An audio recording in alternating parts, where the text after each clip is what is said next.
I'm recording a one-size-fits-all legal disclaimer for the beginning of every episode that I upload. The views and the opinions expressed in this podcast are those of the hosts and guests and do not necessarily reflect the official policy or position of any agency, organization, employer, or company that they are affiliated with. Examples of analysis performed within this podcast are only anecdotal examples. They should not be utilized in any real world analytics as they are based on anecdotal information. That is all. Hi, this is Robert Cross, and this is the podcast Cross Theory, the podcast where we look at this book, The Dictionary of Theories. Let's get into focus. Where are we? There it is. 5,000 theories. It says it right there. There might be 5,000 episodes. Who knows? Today I'm with an old friend. It's been 20 plus years, I think I've known this guy. You want to introduce yourself? Yeah, hi, my name is Austin Train. I am a Southern California-based stand-up comedian and also Nice. longtime associate of Associate, yeah. Robert James Cross. Yeah, It associate. has been Yeah. 20 years. I was like, It's been, holy yeah, shit. it's been about, yeah, if not a little bit more than that. Yeah, no, yeah, and I'm Robert James Cross. I have a master's degree in writing, a master's degree in education. I'm getting my doctorate in education right now, working on it. But And he that has an doesn't Alan mean, Moore beard. yeah, and I look like Alan Moore. And none of that matters because the theory that we're looking at today, I haven't looked at it, so we'll see what it is. Again, alphabetical order, uh, is the absolute advantage theory in economics. Hmm. So I'm going to read it off right now. This theory of Scottish economist Adam Smith was an international trade theory that asserted that individuals or nations trade because they have superior productivity in particular industries. Governments may attempt to counter absolute advantage by erecting trade barriers, allowing young, uncompetitive industries enough time to become established. Smith's theory was superseded by the comparative advantage approach. What do you think when you hear that? A lot of words. A shit ton of them. No, actually, that's funny. I actually read Wealth of Nations. I remember Oh reading yeah, it. And that is an interesting theory. What's the comparative? Are you going to wait into another yeah. I'm episode gonna to wait get to until that? that. Yeah, I'm gonna wait until I get Okay. to the C's. I mean, who knows when that'll be? That'll probably be in like 2087 or some shit. But yeah, the Adam Smith is very revolutionary, but like when you read because economics is philosophy, yeah, right? yeah, yeah. It's Economics is just just yeah, kind of dressed up the philosophy. philosophy of money, Um, basically. Yeah, yeah, yeah, it's mm, very they'll have very like when I read old philosophers, I'm like, oh, that's a very like profound point. yeah, But then there'll be like an element of naivete that just like yeah, shit they haven't figured out yet. yeah, yeah. And absolute advantage. I mean, there's also the cost. Hmm. So you might get certain products or industries from a country that might be closer, like food. Yeah, Like yeah, one yeah, country might have higher quality meat, but yeah, since it's far away, it's like not cost advantageous to go yeah. there. But yeah, Smith had a lot of interesting stuff. The one thing, the invisible hand of the market, always Mhm. made me laugh Yeah. because I'm just like, oh, there's just like there's just a Deus ex machina that's just That's gonna it. come through and like, oh, Yeah, yeah, actually, yeah, yeah. it'll make everything Everything will be okay. fine. Yeah, yeah, yeah. Everything Yeah, will be yeah. fine. It's Yeah. like what is it? It's like King Rich, no, not King Rich. Yeah, King Richard in the Robin Hood, Yeah, who just Robin like Hood. Yeah, shows yeah. up in the nick of At the time, and end, it's just like, yeah, nope, yeah, everything's good yeah. now. Yeah, you go over there. You go over there. Everything's cool. Yeah. Yeah. It was who played him? Richard Lewis played him in the Men of Tights, right? Yeah, You know what's so funny? When the first time I ever saw Men of Tights, yeah, I thought it was the actual Robin Hood yeah, movie. yeah, yeah, yeah. When I was a Oh, the one kid, with Kevin Costner. yeah, Yeah, yeah. I was a yeah, kid and I was like, oh, this is gonna be like a fun. So those two movies I always get kind of mixed up. yeah, yeah, The yeah. Kevin Costner and the Well, they came Mel out around the Brooks. same time, so I mean, Yeah, yeah, well, I yeah, mean that's kind of tendency with movies is yeah. they'll put out a kind of a spoof or like they'll Hmm. Deep Impact and Armageddon Yeah, that's right. Yeah, came out yeah, at the same time.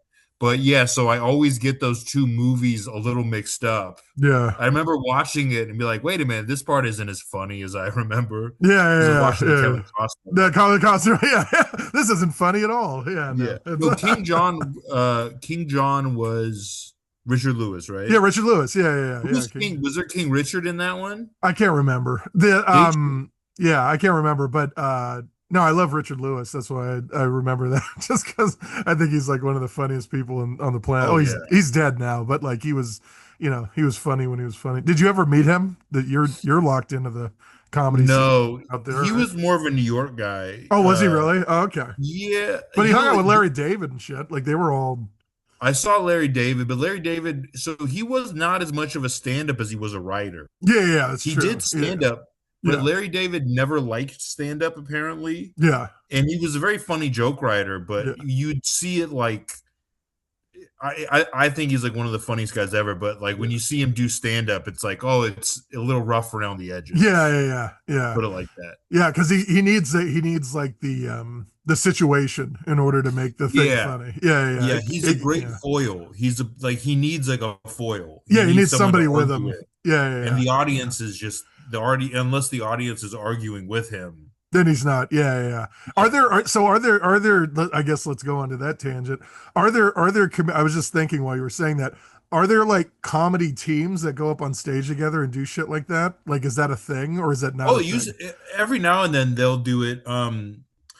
There's a couple local guys when I was starting. Hmm. They started doing that together. Yeah. Um, a guy named Jeff Bilodeau who Hmm. doesn't do stand up anymore, and Jesse Egan. I They were remember both those two. doing it Yeah, separate. yeah. They would do Yeah, it yeah. separately, and then they would go up together. But Jeff Ross and Dave Attell Yeah, yeah, yeah. did Yeah, the yeah. bumping mics thing. So that's Uh-huh. like kind of an old timey thing. There was a few Yeah. comedy groups Yeah. like from the 80s, and they would Yeah. come back to the comedy store.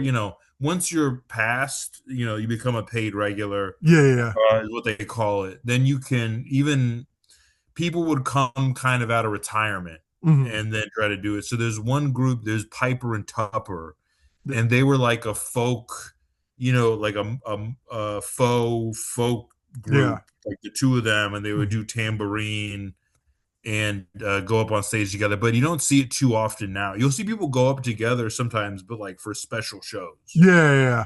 Yeah, no, my I think my grandfather was an actor, and I guess the he got discovered by Abbott and Costello. They like discovered him. He was like, yeah, he was like serving food or some shit at one of the Mhm. commissaries at the studios. And then Abbott and Costello were there and they're like, hey, that guy looks kind of like an actor. Let's like help him get his shit together or whatever. And they did that and then he became an actor. But like I know Abbott and Costello were kind of like that comedy duo kind of, that worked against each other and shit. Laurel and Hardy, Oh yeah. the Marx Brothers, like all that. Yeah, yeah, yeah. The Marx Brothers Um, are classic, man. Like that's my Yeah, you'll have some stand-up shows where like the whole thing is you go up and riff with the host, hmm but there's not too many like tandem groups. There are three brothers. Wait a minute, I'm trying to.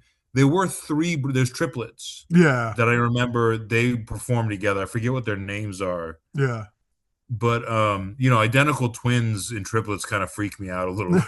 Oh, I thought you have a phobia of that. Not a straight up phobia, Yeah, but it's like a little bit, yeah. like I used to have. I don't know if you remember. I used to have one of little people. Of really. yeah, I did for a long time. Anytime I'd see a little person, I'd start freaking. Like I'd have a panic attack.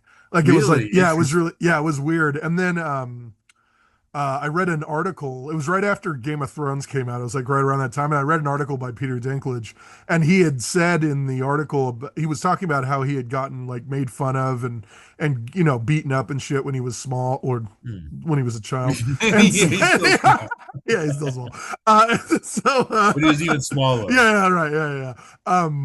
And so I felt bad, and I was like, oh man, they don't need to be feared; they need to be protected. And so Yeah, then, like, it became like a thing where, like, anytime I see a little person now, I feel like this sense of like I have to protect them, which I mean, it's also responsibility, yeah, which is kind of like like white. patronizing.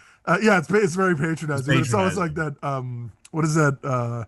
What's that thing that minorities get upset about? White savior. It's the white savior thing, but it's like with Oh I yeah, guess tall savior. I guess would be the the tall savior. the tall savior. height savior or something. I'd I say. don't know. Well, that's like some weird dialectical thing where like you have to respect people, but then don't overcorrect it. Yeah, yeah, You yeah, know, yeah, like don't yeah, don't react and don't overreact. Just you yeah. like just accept. Like Do you that's have that. do you have problems with that when you do jokes, or is that like not a thing? With people, sometimes people get upset. Yeah, not like Michael Richards type shit, right? Where you No. Sometimes a lot of people have kind of crash outs on stage of yeah. varying degrees. Uh-huh. But Michael Richards also was not really a stand-up. He was No, an the no. Yeah. actors who are in funny comedies get into stand-up and they Yeah. don't have it. They're Yeah. not prepared. So they go in there and if the audience is like hostile, They freak they'll out. they'll either Yeah, shut down yeah. or they'll like freak out. Yeah. And that's you can kind of just see, I can see when somebody has a freak out on stage. I'm like, oh, I've kind of been there, but like you Hmm. see what's going on in their mind. Yeah. Like, oh, that's why they did that. But you saying like, is there anything that bothers me about an audience? Oh no, like do you have to do you have to I guess walk on eggshells sometimes when you're up on stage if you see like a group of people in the audience or something that maybe your joke is like are there jokes that you've cut out of your set because you've seen somebody in the audience that have kind of like Sometimes, yeah, but it's really not a good move because people can kind of tell when you're pandering that's true. and Yeah, when yeah, you're people yeah, don't want to be like patronized. yeah, In yeah, reality, we yeah, think yeah, we kind of have this idea of like, oh, some of those people want to be made fun of. yeah, Like my friend Vince was a really funny stand-up, but hmm, he was in a wheelchair. He was yeah, a paraplegic. paraplegic. Yeah, Right? He got hit by a car, so yeah. his Okay. like hands were kind of I say like deformed, but I Yeah, don't know if yeah, the right word. But he could yeah. use They his were. Yeah, hands, yeah, yeah. but he was paralyzed from the waist down, and he could use his hands, but they were kind of can I curse? Yeah, I don't give a shit. Yeah, They yeah. were fucked up. Yeah, okay. Yeah, yeah. And I remember we would all riff, and a few times like I'd hold back, Uh-huh. and he would get upset. Like later, he like went up to me. He's like, "Hey, man, I don't like that. I can kind of tell that you're like holding back. I don't want you to Yeah. hold back because it's like it's like you're better than me." Yeah, yeah, yeah. And I was like, "Oh, I didn't never thought of it like that." But Yeah. like some people are sensitive, and some people, I know there are some people who go to comedy shows who want to be picked on. Yeah, yeah, Like yeah. I have another friend. He goes to comedy shows like dressed like a pimp. He wears this like he has long hair, Yeah. flashy suit, the Uh-huh. vest. Yeah. He'll wear like a fucking fedora with a feather. He wants to be made fun of. Yeah, And yeah. some people you have to kind of gauge it out for every situation. Uh-huh. Like with social situations, there's Yeah. like Yeah. you figure out, all right, from talking to somebody, you try to gauge do they like dirty jokes or like Yeah. can we, is this a Yeah. formal situation? Well, Is this that was part of my problem, I guess, with our friend group is that I never like cared about any of that stuff. yeah, So nice. I would And just also say whatever I wanted. you just got to go for it. And Yeah. if it like if people hate you, they hate you. You just got to be Yeah. you, like that's the one thing for music, people always come prepared to see music and then Yeah. stand up it's like they just go out and it's like, all Yeah. right, well, you got Doug Stanhope on the mic and he's going to say some wild shit. Yeah. So Yeah. I hope you're ready. Yeah, yeah. Or But If like Ari Spears is there, he's obviously going to pick on you if you're in the crowd. He does yeah, that shit. yeah. But Like, people don't do their research, which is also whatever, but you just got to like you got to get comfortable just kind of committing huge faux pas yeah, of yeah, just like completely being reading a situation wrong. yeah. And it Now, just sometimes it happens with like the best comics too. now, has there ever been a comic that you've seen live that picked on you while you were in the crowd and you got bent out of shape Oh about it? yeah, I was Yeah, in Todd Barry's crowd work special back in yeah. the day. I saw that the one on Netflix, right? Yeah, yeah, yeah. I saw that. He was Yeah, talking. and that was I don't I think he was was like a talking year that bad. I was a year or two into comedy, Yeah, yeah. and I used to when I worked the phones at the La Jolla Comedy Store, Mhm. and I would just chug coffee all day because I was like bored. Yeah, So I'd yeah. chug coffee, and then we went out that night, and I would just get like really. I swear to God, I would like just be so nervous all the time. Hmm. And we went to go see Todd Barry at the Casbah in Yeah. downtown San Diego, Uh-huh. And there was a guy in the comics group who was like a really crazy guy, Mhm. and he had this thing. He would like fixate on a different female comic that was like new one, Yeah, and we could always tell when he was gonna have a meltdown because he'd be wearing red shorts. He would show up in like red Dickie shorts, yeah. and we'd be like, "Oh, he's wearing red shorts. Like, It's watch time. out." Yeah, yeah, He was there, and somebody made a joke. They're like, "Hey, let's get him to talk to this guy." yeah, And then I went, "Oh yeah, let's do that." And then I was a little too loud. yeah, Oh, my friend Nick Crosby came up and was like, "Hey, let's get him to talk to Red Shorts." yeah, yeah, And then I was like, "Yeah." And then Todd Barry like picked on me at like the second or third person. And yeah, then you see Nick is this huge guy, but he's yeah, like surprisingly nimble. yeah. He just like tiptoed away. He's like very, I No, looked around, thank he you. was just Yeah, gone. He was that's funny. gone. Yeah, so that happened to me, and that's I never really liked doing crowd work. Yeah, Because I was like, it's comics were kind of cool, but sometimes people were like weird. yeah, Like this one guy on Facebook, somebody posted a clip from it, and this guy I've never met before. I guess I yeah, added him as a friend. yeah. He was like, "Boy, Todd sure ripped open your asshole," and I was like, "Jesus Christ!" I was like, "This is my cousins, my aunts and uncles are on here." Yeah, yeah, yeah, So people get weird. I mean, and that's just like when you're not dealing with people who, when you know me, but I don't know you, yeah, it gets weird. And you yeah. see like how really famous people have a hard time dealing with that. Oh yeah, I'm sure. I'm sure. No, and that's why whenever I see somebody who's like famous or whatever, I try to well, I mean, I try to treat them like they're just a regular human being. It's hard sometimes if you see somebody that you really admire. But yeah, I just like I saw like Sean Astin, right? The in Goonies, like that Rudy, Mhm. that dude. I saw him and like he was like walking towards me. It was during Comic-Con. And he was like walking towards me and I literally was like I like fucking just froze. I was like Mhm. it's fucking Samwise. Like I was like, and he saw me and he saw that I was frozen and he goes, "Hey, how are you?" It does that. And I said, I just started like, whatever. And he's like, "Oh, do you want a picture?" I was like, "Yeah." And then so I took a picture with him, whatever. And then he gave me like this big hug. Like it was like this big, like fucking hug. And he's like, "Thanks for being a fan." And then he like walked away. And I thought, man, like what a nice guy, you know what I mean? Yeah. But then you get like Quincy Jones, who like he's dead now. I can talk about him. I was I want to say I was like maybe 11, 12 years old, something Mhm. like that. And I went up to him and I asked him for an autograph because I had a movie ticket. I went to a Mhm. film premiere. He was a producer on, and I went up to him. I was like, "Mr. Jones, can I have a signature on this ticket?" And he goes, "Get the fuck away from me, white boy." And I was like, and I'll always remember that. And then he had a stroke, and I was like, good, great, like, yeah, he deserves it, that piece of shit.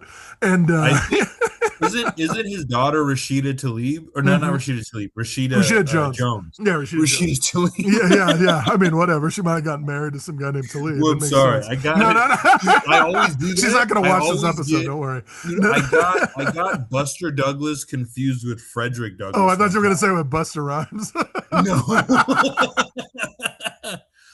Buster Rhymes is scary too, though. Buster Douglas is a boxer. Yeah, yeah, I yeah, wouldn't, dude. yeah. I saw Buster Rhymes in person. Oh, he He's liked one of my TikTok videos, and yeah, oh yeah, nice. and I fucking man, it was like the proudest day of my life. I was like running around the house. I was like, Buster Rhymes liked my TikTok video, and he added it. Nice. He added it to one of his favorites and shit. It was pretty funny. I was like, I Wow. was cracking up. I was like, and I thought I was like, that can't be the real one. And then I clicked on it. It was actually him. It had Mm. the blue thing and all that stuff, and I was like, oh, that's yeah, no, it's cool. But no, yeah, no, those guys are both scary. Buster Douglas and Buster Rhymes. No, you're right. Well, Buster Rhymes is. I've seen him. He's big, Dave right? He's a Chappelle big did one of his fucker, right? specials at the Comedy Store in Yeah. L.A. in the Uh-huh. Belly Room, Yeah. and Buster was one of the celebrity. Yeah, Obviously, a lot yeah. of Showed celebrities. up. John Mayer's there. Oh, okay. Remember the Ghetto Boys? Yeah, Bushwick yeah, Bill, yeah, yeah. Butcher the Bit. little Yeah, yeah. The dude. little dude. Yeah, yeah, Yeah, yeah. Mind is playing tricks he on would me. have Yeah. freaked you out, probably. No, not if it was like recent. Was it recent? If it was like 15 years ago, yeah. No, But it was like 8 years ago, yeah, I would have maybe. been fine with him. He's I would also have. missing an eye. Yeah, I would have been like doing this around him, and he's like, "What are you doing?" I'm like, "Protecting you from everyone else." No, Yeah, no. yeah. You're Oh, like yeah. his giant. You're like his Yeah, giant bodyguard. yeah. I'm like, are you okay? You need you need a drink or something, Bushwick? No, Yeah. but no, yeah. So did you meet Dave Chappelle or did he just walk by you? Oh, I never talked. I mean, I talked to him a little bit, but Yeah. he was always hammered when he came in. Hmm. Well, And you have to be right to be a, I mean, I feel like to be a stand-up comedian, you have to be kind of a little hammered to get on stage occasionally, right? Do you not get no, the jitters or anything? oh me, no. You know, when I first started doing it, I didn't drink, and then somebody's like, "You should drink," and so I Yeah. would drink, and it didn't really make me less nervous. I was just Oh, drunk. you were just drunk and nervous at the Yeah, same I time. just Yeah, something yeah. about me being drunk doesn't always make me not nervous. It Yeah, just yeah. I'm nervous, and now I'm like Yeah. slurring. Well, you know what's Yeah. funny is that so I remember when I was doing the open mics and shit with you and everybody, I was drinking at the time, and this was before I got clean, and like I remember being at what was it called before it was mic drop? I forget now. What was it? The Comedy The Palace. Comedy Palace, that's right. And so I remember going to the Comedy Palace and they were like, "Oh, you get like a free drink or something if you're doing open mic." And I was like, "A free drink? Fuck yeah." And so that Arab guy that was like the guy that ran it or whatever. George. Yeah, that guy. Yeah, yeah. And he was like, "Yeah, you can have a drink or whatever." I said, "All right." And so I got like this like I was like, "Give me a adios motherfucker" or something. I forget what it was. And so I drank it and then I went up to do the open mic and the whole time I was up there, I was like, I feel like I'm going to throw up. Like the whole time. And I'm just sitting Mhm. there like, and I feel like I was gonna, But I mean, I got through my little like what 4.5 minute spiel or whatever, and then got off. But some of those guys that did the open mic there, I don't know how they didn't get like they didn't blow up all massive and shit like Russell Hicks. Like he's a you remember Russell him? Hicks is in England. Yeah, I know he is, and I give him shit So about it all the time. Like he's I don't know if you remember Zoltan's blowing up pretty huge. oh, is he really? Yeah, I remember Zoltan. He Yeah, used to yeah, yeah. host that open mic. Yeah, I So I remember it. think Yeah, when yeah, we yeah. did it, Russell Hicks was the host, Yeah, Russell but Hicks. Yeah, Zoltan would like host every other week or yeah, something. yeah, yeah. And Zoltan is huge. He just did the Balboa Theater. Oh, did he really? Oh, okay. Yeah, he's got a one man. Or no, I think he has his fiance or his wife, no, his wife on his podcast. Oh, But he's okay. crushing it. Is he? Nice. Yeah, and Yeah. he never did the LA thing. Yeah. He got big in San He Diego, just and he stayed here, huh? moved to Yeah. New York for a little bit, and now Okay. he's back. Yeah. But yeah, he blew up, and then a few guys. Some of the guys are working, Yeah. but Yeah. like it's hard, dude. You got to get like a really. They're really solid people, and you just have to catch like I would see when I was up at I was a door guy. Yeah. Yeah. Some comics would they would like adopt somebody, and that Yeah. was Yeah. like their protege. Yeah. And some of them were just like trash, and they got Yeah. like adopted by like the fairy godmother. Comedy And mother. Yeah. yeah, and it was I mean, but that always happens. It's like I was watching Amadeus the other day. I was like, oh, that's like Yeah. a Yeah. lot of That's right. Yeah. stand up. Yeah. Yeah. It's Yeah. like this mortal jealousy Yeah. of like people just like scheming and like Do just you? being obsessed. But that unfortunately that's like every career. I mean, I'm a high school teacher now, and I thank God every day that the school I work at is not that way, like you're saying. But every other school I've worked at, most of them, and when I did I was teaching at SDSU with Louis Centani. Me and him used to Mm. teach. We were colleagues at the time, but uh that those places all like I still have knife wounds in my back. They just like stab you in the back because they want to get up to the top and all this stuff like that. And I've never been that way. Anytime anybody asks me like, "Oh, hey, what's your like career goals or whatever?" I'm always like, "I'm already here, man. I just want to teach, retire and die." Like that's all. That's it. Yeah. I don't want to be a fucking administrator. I don't want to be the boss. I Mhm. don't want to have people under me. Like I already have 130 students every day. I don't want like, you know what I mean? Like have 130 students and then have like 50 teachers I got to talk to too. Like it's like I have no interest in any of that. So did you get adopted by one of those comics or No, no? Yeah. Is that why that's you why were I'm not pissed off? saying Yeah. it. Is that why you're what was the other there was Amadeus or Mozart. What was the other guy? Uh Salieri. Salieri. Yeah, yeah. Salieri, Yeah, yeah. yeah. Um, F. Murray Abraham. Yeah. He yeah, was that's me. I'm definitely F. you're Murray, dude. Salieri. No, sometimes it's fair. Sometimes it's like somebody you root for who gets adopted. Like my Yeah. friend Brian Simpson, Uh-huh. Tom Segura took him Oh and wow, kind of okay. like, Yeah, yeah, yeah, and I was yeah, like, oh, that guy really. I mean, we always the first time we saw Brian, we were like, oh, this guy has it. yeah. Yeah. Yeah, we just saw him at some like random open mic, Mhm. whatever. Uh, he just moved to San Diego from DC, Nice. and then we were both up at LA. We both worked at the store, but not at the same time. Yeah. And yeah, he just got like, it's sick. And my friend Jessie Johnson also, Mhm. she got she was doing uh, Bad Friends, the Santino, Andrew Santino and Bobby Lee Yeah, podcast, yeah, yeah, yeah, and she's the best, and it's yeah. like, that's cool seeing them get Good you places. know Yeah, yeah, almost like that scene in Toy Story where like they're in the claw machine yeah, and yeah. you see the claw coming He's got. down, He's been chosen. and then Yeah, you're like, yeah, oh. yeah, yeah. Yeah. No, Yeah, I don't know. Uh, like I said, I mean, when we did that open mic, there were like Chip Nicholson. I love Chip too. Chip's great. Chip's great. Chip's Yeah, in LA. Yeah, he's yeah. still just grinding. He should be he should have his own show though. I love Chip. I've fucking like he's one of those guys that when I see him on the internet or wherever, I'm always like that dude is I don't know. He should be a lot bigger. Obviously, like I Sure. said, Russell Hicks, he's stuck in fucking Pound Town, England. Like he's Yeah, I there. haven't seen him in a while. When I saw him on the so I follow him on Instagram and all that. And so he was in The Running Man, the movie, or it wasn't in it, but he like was the guy who would come out and he would get them hyped up like before Oh, for the for the for the for the yeah, the game for show the game show. portion. Yeah, yeah. He'd come out and he'd do the thing and hype him up. And there's like pictures of him in like a suit, like doing the thing, but he wasn't in the movie. But it's like, yeah, there's pictures of him with that Domingo guy and Glenn Powell. They're all hanging out and Mm. everything. And I thought, well, yeah, keep going, Russell. Whatever. And it just feels like he's not really doing that. And I'm like, Well, you know what and the crazy thing is, in certain places, so in England and I think New York, you yeah, can just make money being a stand-up. yeah, You yeah, don't have yeah. to do movie. You can't do that in LA. Like No, in of course LA, not. you Yeah, can well, you because can it's L.A. if you're just a stand-up and you don't have movies and stuff, you gotta drive for Uber. Yeah, yeah, Even like yeah, there was like a lot of guys who are paid regulars at the store, yeah, and I was like, when I think, you try to get past, you just get yeah, past, and then it's like you made it. yeah, Some of those dudes are like driving for like Uber Eats and shit like yeah, that.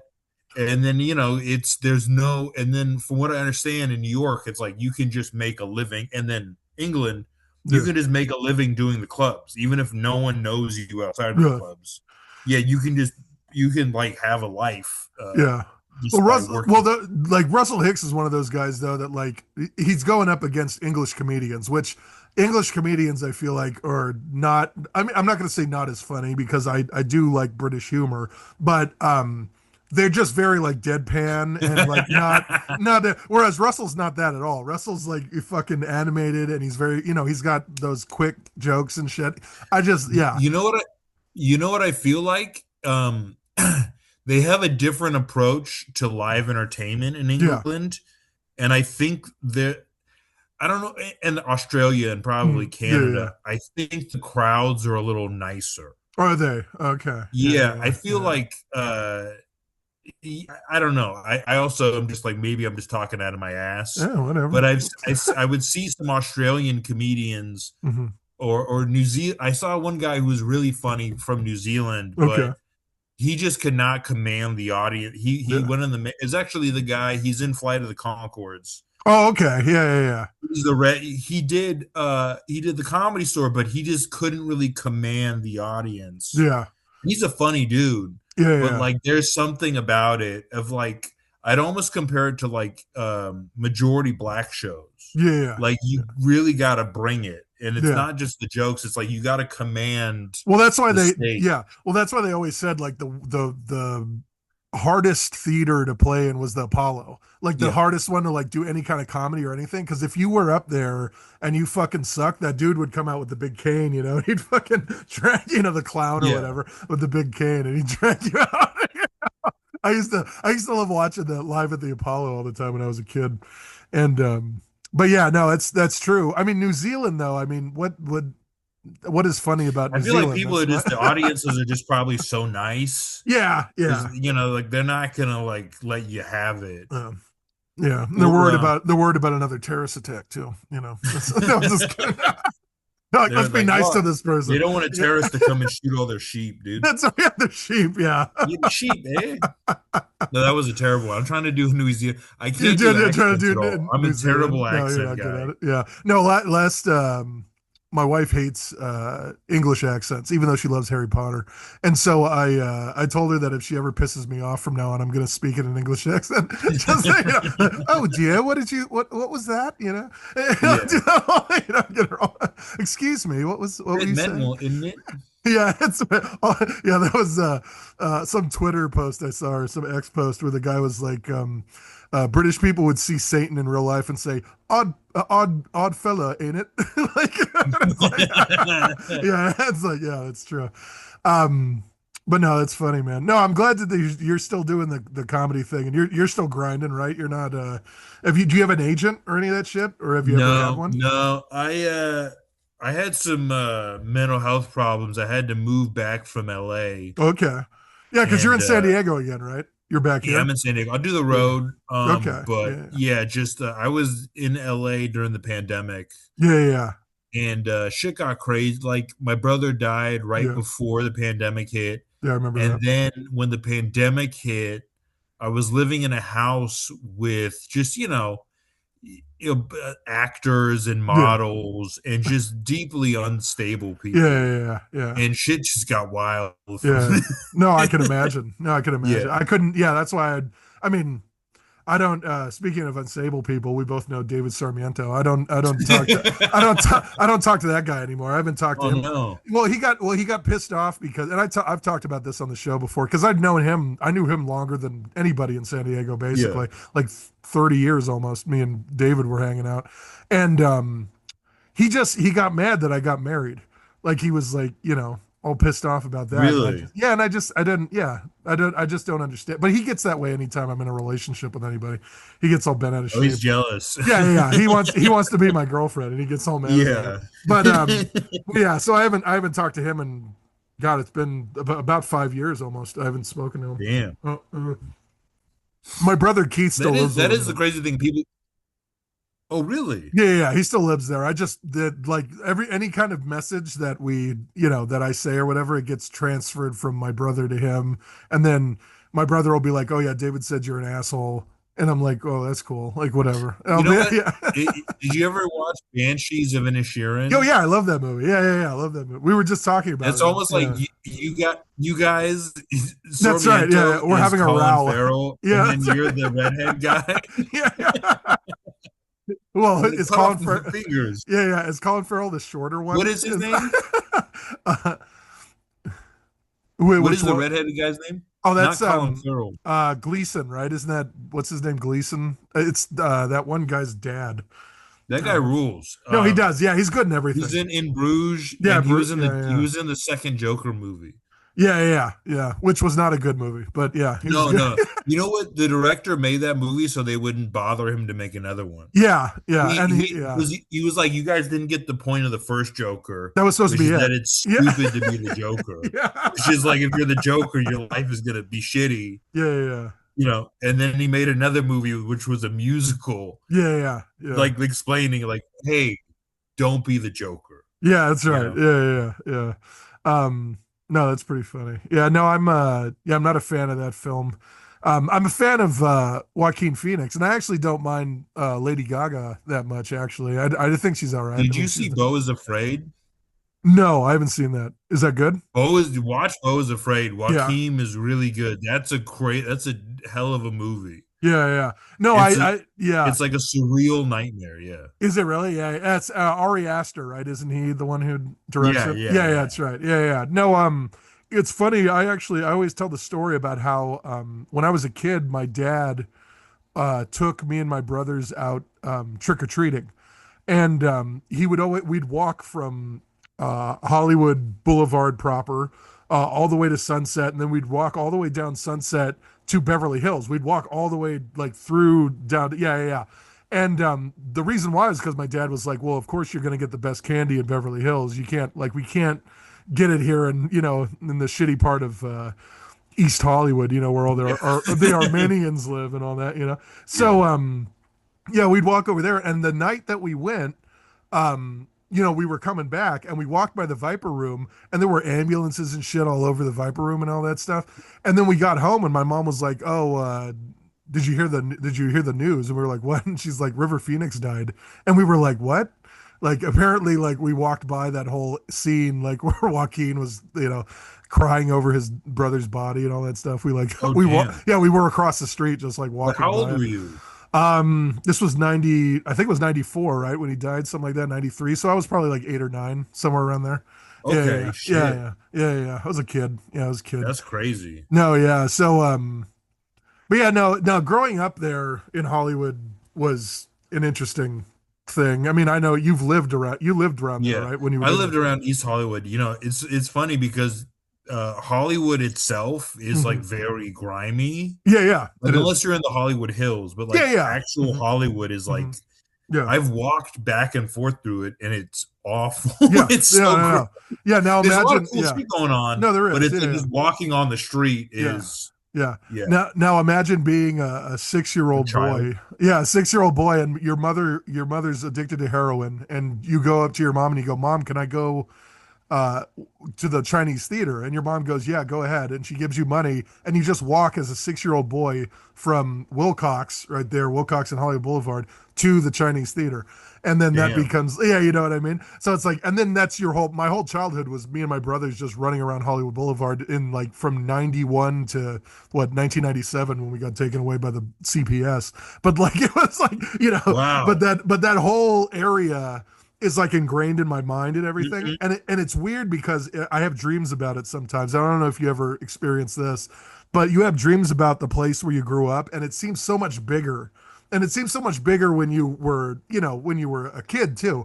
And then when you get older and then even still like it's so much smaller. Like Hollywood Boulevard is so small to me now. Like when I was a kid it was like running around Manhattan fucking, the Mhm. buildings were all big, everything was Oh yeah. huge. And Yeah. now I go back and it's like so it's only like that far from this place to that place. In my Yeah. mind it was like miles and miles and miles. Well, it's Um like perspective, you know. I mean, when you're a kid, it's just everything has such an impression on you, yeah, it does. Yeah, and yeah. it lasts for so long. And it's like, yeah, you are small, and the world is this huge place with unlimited possibilities. Yeah. And then you go back, and you're like, oh no, I know the limits now. Like I Yeah. know how small the world actually can be. Yeah, and they say that the same thing is true about like time, right? They say that like if you're 10 years old, 5 years is a long time because that's half your life. But when you're 40, 10 years is nothing because it's a fourth of your Yeah, life. You know what I mean? You're yeah, like, whatever. yeah.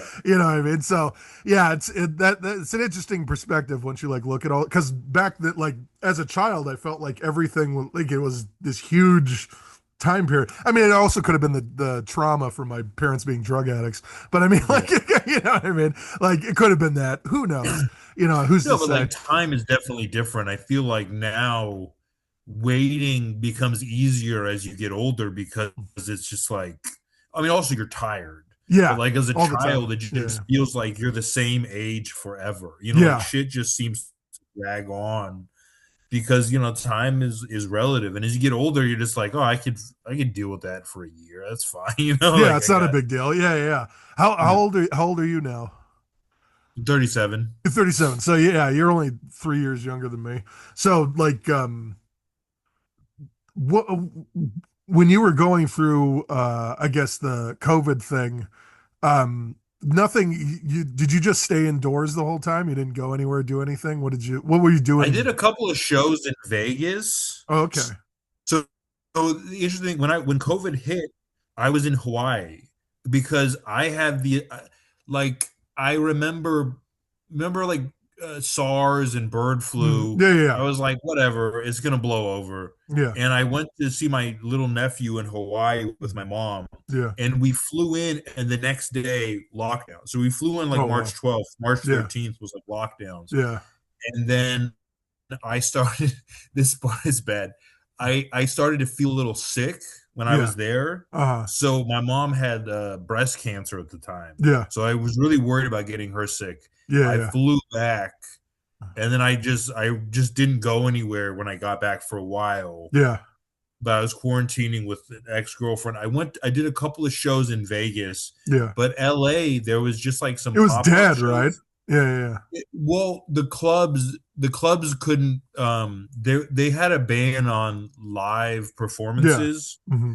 And at the Comedy Store, we had like in the original room, which is the patio, the original room overlooks the patio. Yeah. We were doing comedy through the glass, and then we Okay. had people on the patio. They shut it down. They just said no live performance. That's Meanwhile, fucking. blocked down the street at Yeah. Saddle Yeah. Ranch, Yeah. Yeah. there's They a got. hundred people Yeah. Yeah. Yeah. eating and spitting and Yeah. Yeah. drinking, and Yeah. Of course. what do you think Yeah. is gonna? But Yeah. there was some people would do like open mics, and they would have like little spaces they would do shows at. I only did like a couple of shows in Vegas during the pandemic. Yeah. But I mostly was inside. I just read a bunch, dude. Like Nice. it was I love it because I loved part of it, partially. Yeah. Yeah. Most of it. Yeah. I just read and I watched all these great movies. Yeah. And for a lot of people, I've realized they can't sit still. No. They can't just chill out. Mm-mm. It's like I gotta go talk to, me. Yeah. I can go to the coffee shop. I can read for like 3 or 4 hours straight. Yeah. Yeah. Yeah. I feel good. Yeah. But yeah, I mainly just I read like I got back into reading a lot. Nice. Yeah, no, yeah, I did. I obviously, I love reading, and otherwise I wouldn't have a fucking English degree. But like, I did all that Or too. for I the did. money, Yeah, so yeah, I did it. Yeah, I did it for the career. Yeah, yeah, yeah. for the money and the Yeah, women, yeah, the the money. Yeah, fame. no, yeah, neither. Yeah, Yeah. ever in my life. Um, but no, yeah, I did a lot of reading. What was the best book you read while you were quarantined? I guess. Oh fuck. Um, you know what? It's That hard to good, say. huh? I No. I No. read a bunch of Philip K. Dick books, Hmm.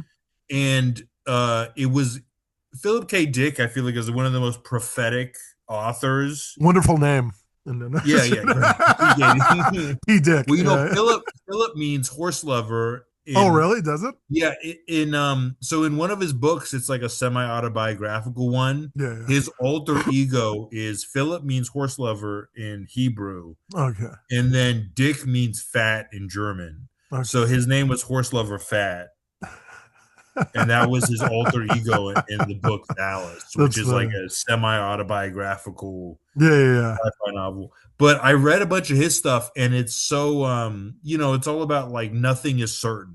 yeah, yeah, That's yeah, kind of the theme. It's like who you are is not certain, yeah. time and space are Is not not certain. certain. Yeah, yeah. And it felt like I was reading this during the pandemic, and Didn't it have been really not certain. meshed Yeah. up.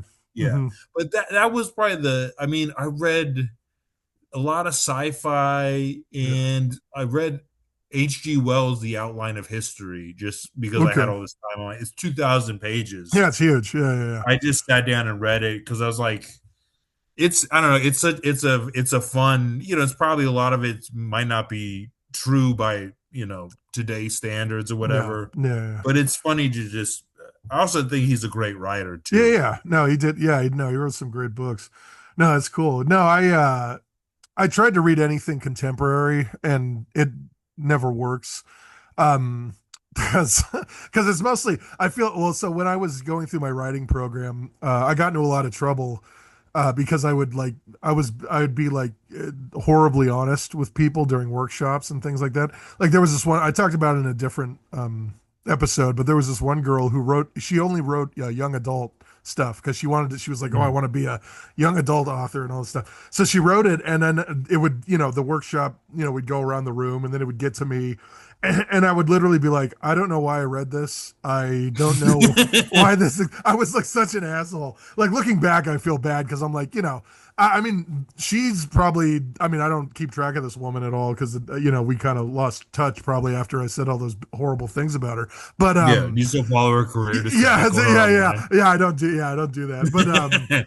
But yeah, she's probably publishing more than I am. I mean, I'm sure, because that's the thing that those people eat up. But yeah, a lot of contemporary stuff is all about like kvetching or complaining about nothing, and I just can't read it. You know what I mean? A lot of it's just It's like, very angsty. Yeah, yeah, it's everything extremely feels angsty. very angsty Yeah, now. it's extremely But angsty. Yeah, yeah.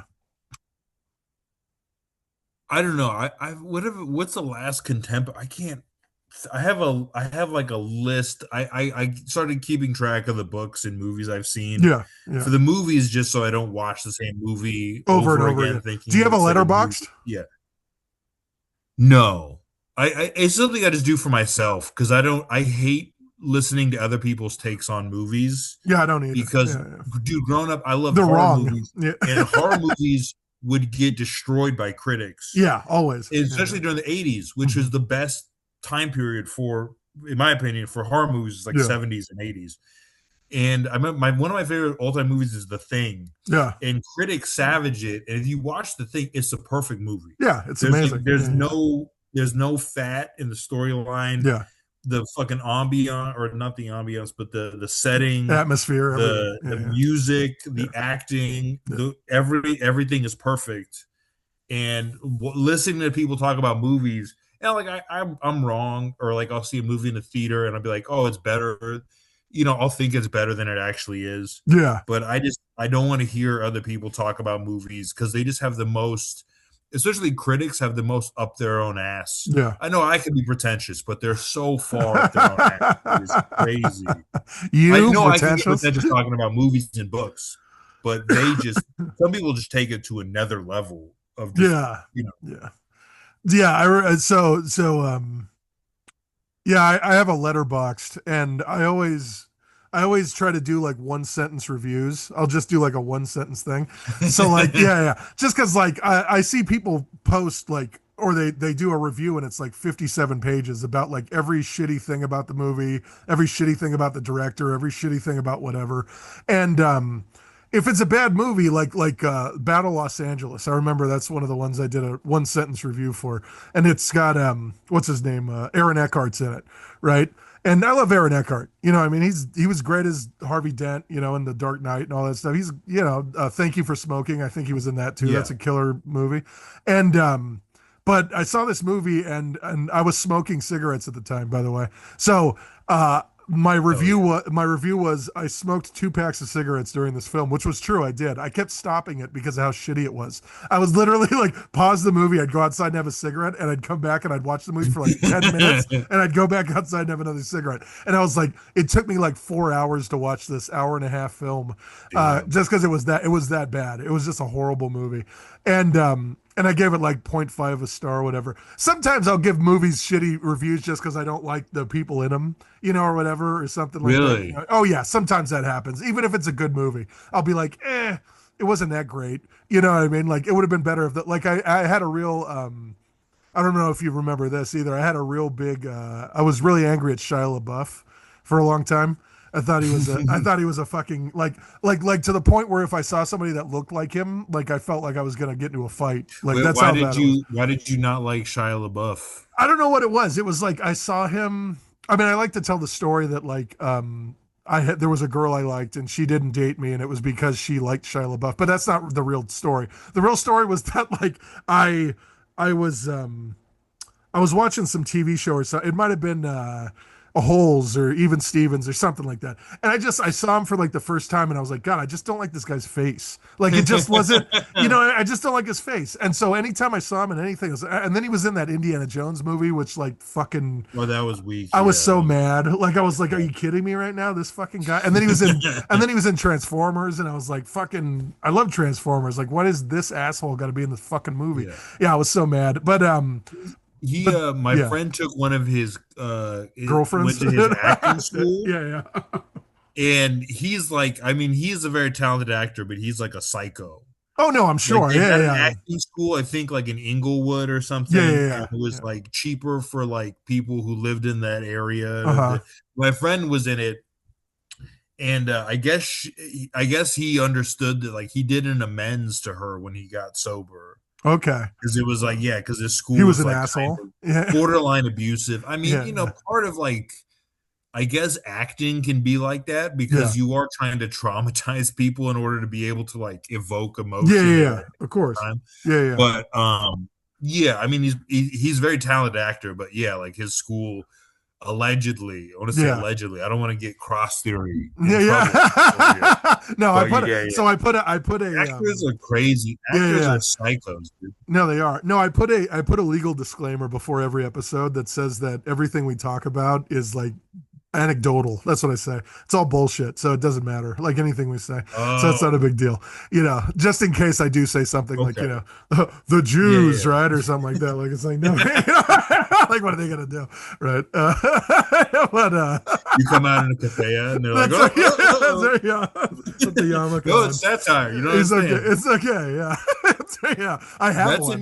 That's a new tactic people have been using whenever they're like crazy racist. They'll be like, Yeah, oh, yeah. I'm just doing satire. This is a satire. Yeah, this is satirical. Yeah, yeah, this is satirical.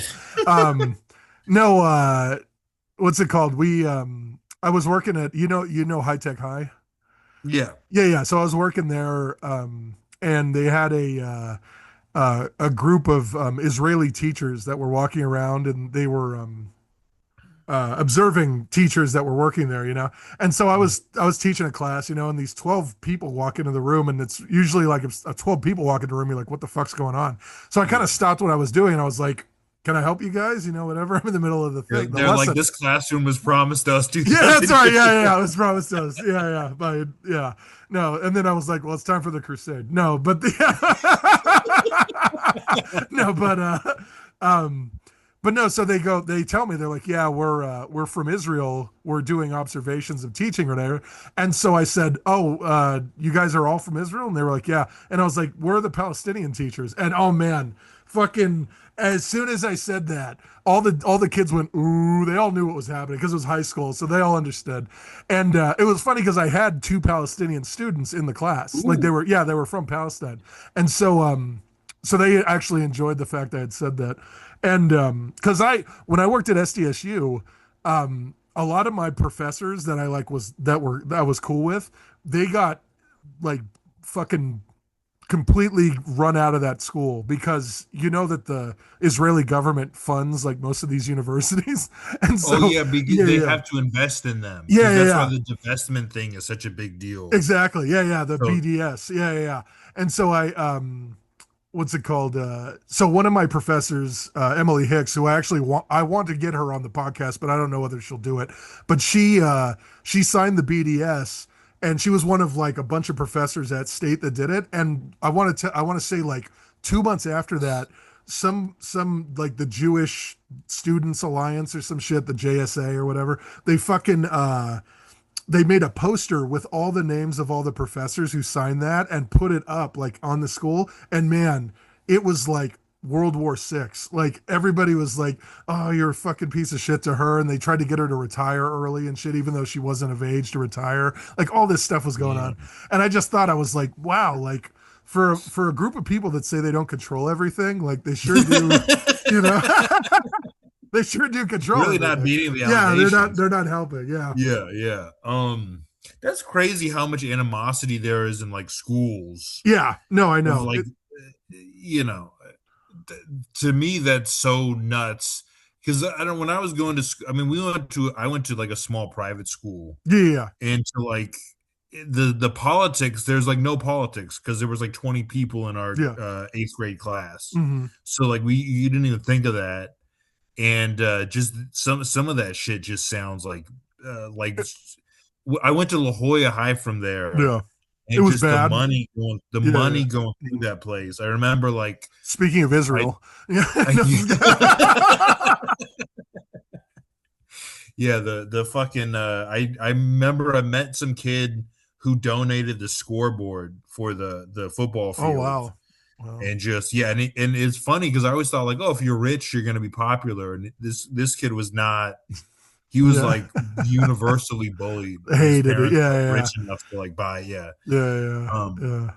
Well, yeah, no, the people equate money sometimes with like, I don't know, um, you know what I mean? They equate it with something higher, I guess, and it rarely ever is. I mean, there are people yeah. that have a lot of money that are good people, I guess. I haven't met these people, but they exist. I'm assuming, but it's like with any group, right? You're gonna get like a bunch of people together. There's gonna be a bunch of shitty ones and maybe like two diamonds in the rough, that are there.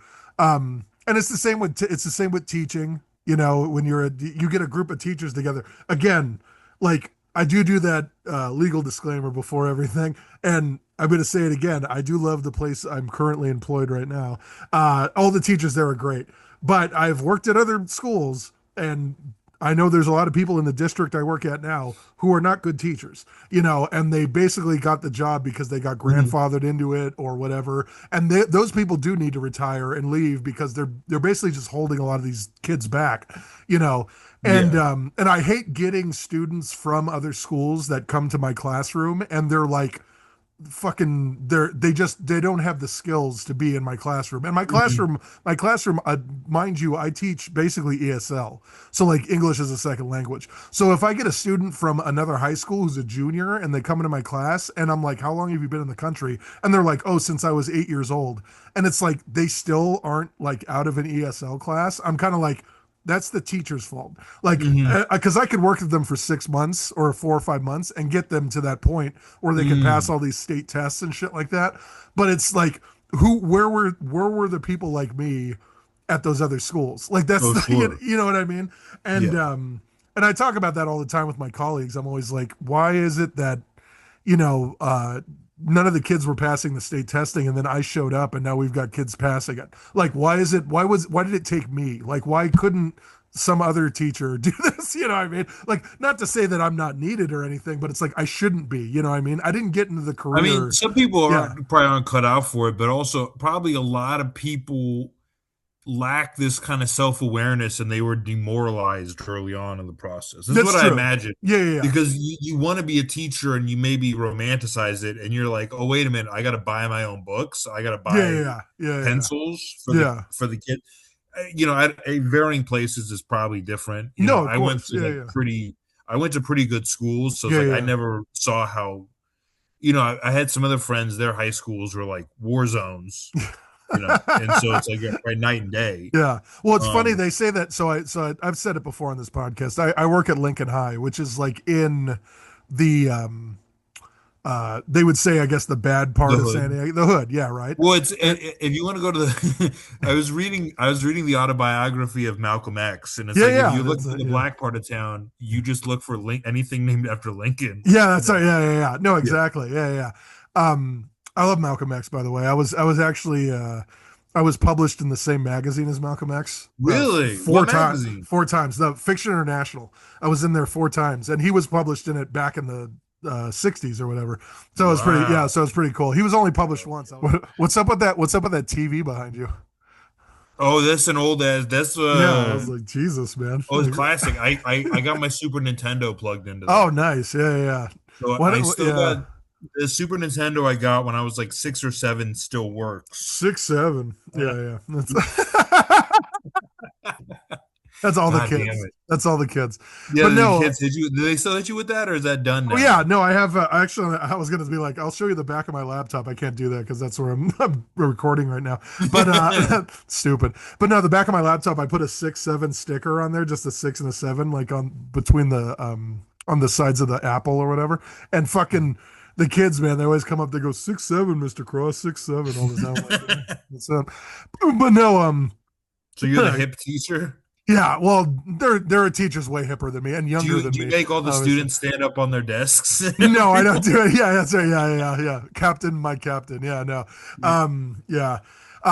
Again, like you said, I'm not going to say that I've become jaded about things like that, but like I've kind of come a little bit jaded about things like that just because I went into teaching thinking that that's how it was going to be. Like all the students are going to be like, oh, I'm so inspired and by Mr. Cross and all this stuff. And I've learned that that's not really the case with anything, you know. Mhm. And I thank God I learned that early on, and the fact again it's my age, right? I'm just now starting teaching. Really, I'm only on my second year with my credential, so like, and I'm 40, so a lot of this my colleagues they're I have colleagues that are 40, 41. They've been teaching for like 20 years, and like Mhm. you know, so I'm like. Yeah, I kind of started late, you know. They call it my second life. That's what they all say. And I'm Yeah. like, well, Well, my, you're yeah. probably like reinvigorated from that because a lot of people started, they just were like, oh, this is what it is, and they just gave up. But Mm, you had some pretty crazy life experience before you became a teacher. So Yeah, I gave up. probably I getting gave up before I started teaching. yeah, probably getting shit talked by a bunch of teenagers is like, oh, Yeah, I've fucking been through way worse than yeah, it's not this. a big deal. Yeah, yeah, and Yeah. that I have a lot more patience than most. There's some teachers I've known. I'm not going to name any names, obviously, but like that. As soon as a student like talks back to them or something, they start screaming like at the student or whatever, and then the student will come to me and be like, "Oh, this teacher screamed at me today," and I'm like, "Well, fuck," Dude, like you know. when I was at La Jolla High, there was a teacher named Mrs. Zink or Miss Zink, Okay. and she was a black lady, but she'd always wear like a wig, but it's like a Yeah. wig that was like clearly not her natural hair Yeah. color. Like Yeah. I think it Yeah. was like silver, it was like Yeah. whatever. And I had her for summer school, and I called the summer school, and I was like, I'm gonna be out of town the first like few days, so I'm gonna miss time. And Yeah. they said that's fine. I show up and they're like, "Oh, we don't have you." And it was she was teaching summer Yeah. Yeah. school, and she's like, "We don't have you. You know, you were dropped." I'm like, "I called in and I told them I was going to miss time so I wouldn't be dropped." And so then she's like, "Well, you're not here," and I was like pissed. So I like put my hat on. Yeah. And before I left, she's like, "She's young man, take that hat off." And I'm like, "I'm not in the class. You can't tell me what to do." And so I just walk out, and then Yeah. everyone kind of my cousin was like, "Oh, we all had a good laugh about that." That's really funny. Yeah. And the next semester, I she specifically requested me, Of course. Yeah. Yeah. Of and I course. go in Yeah. there, and the second day I'm like 5 minutes late, and she just Yeah. straight up writes me a referral, Yeah. Yeah. Of and is course. like, Yeah. and remembers that specific incident. It was like, Yeah. if you're talking to a cop, you can't do that. Yeah. But I'm like, just the vengeance of like Yeah. specifically trying to find me for the next Of semester course. so you Yeah. can Yeah. like. And then I Yeah. transferred out of that class immediately afterwards. Yeah. It's funny. You can't write referrals anymore. That's not a thing. Really? Oh yeah. No. It's So after COVID and after all that stuff, they're lax on a lot of stuff. Again, I'm not gonna like drag education over the fucking coals because like whatever, but like yeah, you have to like email somebody like if some and it's only if the student is like really hardcore bet like if a student's 5 minutes late or something, I usually just give them a pass. I say fuck it, it's not a big deal, right? Which again is why I have so much patience and why the students like me because they're like, oh, this guy isn't a complete asshole or whatever. But no, yeah, if a kid's like 30 minutes late every day, that's when I'm kind of like, okay. Or if they show up and they leave. I've had a couple students like that. They'll come in, they'll drop their stuff, and then they'll just walk out the door before the bell rings, and then they'll never come back until the bell rings again, Wow. and then they come back. And so those are the kids that like you can't do a referral, but you can like email their counselor and be like, hey, I think you should talk to this student. And it's up to the counselor whether or not they actually talk to them. And then you're like, okay, you know what I mean? At the end of the day, like, what do you do? Because we have a lot of security. Well, what I was gonna say before went on all those tangents was that when I first got to Lincoln, a lot of people told me stories about how it was going to be a war zone. Before I got there, they were like, "Oh man, there's shootings and stabbings and there's gang members and all this stuff," and I thought like, well, whatever. You know what I mean? I was like, if I die while I'm working, I die while I'm working. That's what I thought. I mean, I was like, That's a whatever. good way to go out. I Yeah, mean, whatever. And then if I die, my wife gets my salary for like 5 years or some shit. So I was like, cool, and I make enough money. I'm okay. But so I first got there and like everybody was so nice and everybody was so calm and the children are so quiet sometimes and or the students, I shouldn't say children, I call them kids and no, I yeah, call them they're kids. Yeah, some of them are like yeah. 18 and I call them like kids and children sometimes and I get in trouble for that with my with the admins and stuff. I'm like, yeah, the kids thought, and they're like, they're called students, Mr. Cross. And I'm like, yeah, so anyway, the students, like, Yeah, okay, yeah, yeah. they're all, yeah. Um, Kids is a pretty good. I mean, that's a pretty. It's it makes informal you and think of the it movie Kids, covers a right? wide range. What? I said it makes you think of the movie Kids. No. Oh, I remember watching that movie at our friend. I don't know if you ever hung out at Ben's place. Ben, Ben Macias. oh my God, that sounds He so had familiar. I he don't had know. the apartment at Coral Bay. Yeah, yeah, Coral And Bay. we would Yeah, always yeah, watch yeah, fucked yeah, up movies at his house. I remember just yeah, he was a big metalhead, and we'd Yeah, always yeah. watch some like fucked up movie he had. That's funny. Yeah, Yeah, no, yeah, kids, man. I remember. I don't know. I don't remember where I first saw that movie, but I remember when I first saw that movie. Like it was, yeah. it was like, the whole smell my fingers and all that shit. Yeah, no, that's a hardcore movie. But no, but anyway, I thought, oh, whatever. I'll deal with it if I have to deal with these kids being crazy. But no, I haven't had to deal with any of that, and there aren't a lot of. I feel like there's not a lot of gang activity Bro, I or think shit's way less dangerous now. yeah, Like, I think crime, well, and violent yeah, yeah, crime yeah, yeah, has been going down for decades, but the way it's covered on television, yeah. Always, and yeah, television is specifically geared for an older audience, yeah, and old people do this thing where they just lie to themselves and they go, when I was a kid, everyone was nice and yeah. They're all handsome, perfect. Yeah, yeah, everyone was a good person. It's like, no, no, yeah, no. When you were a kid, shit was even worse, and you yeah, just remember it because we were talking about memory earlier. yeah. That's right. Yeah, I I remember things being bigger or better when I was a kid. They weren't. Chuck E. Cheese wasn't paradise when I was a kid. I just didn't know any better. yeah. That's right. Yeah, And so that's what people say. Oh, you need to kill. It's like a lot of these places. If you're, it, a lot of things aren't as dangerous as people make it sound like you go to Mexico, they'll immediately kill you. yeah. It's That's like, right. Your head will no, get cut off there- immediately. there's Yeah, parts of Mexico where that will yeah, happen. And then yeah. if you're in Tijuana and you're acting like an idiot, That'll yeah, happen. Yeah, probably bad, something bad will happen. yeah, yeah, yeah. But yeah, that's just, and it gets into my head. It pisses me off because like Yeah, then I get paranoid yeah, yeah, when yeah, people are telling me like, there's so much crime, and I'm like, yeah, I lived in the middle of LA yeah, during like one of the worst periods in recent memory. yeah, yeah, It was mostly fine. yeah, Like there was riots, there were riots like 3 or 4 miles away, but you yeah, wouldn't even know where we were at. It was yeah. like crazy. Now we were talking about, or you were talking about mental health stuff earlier.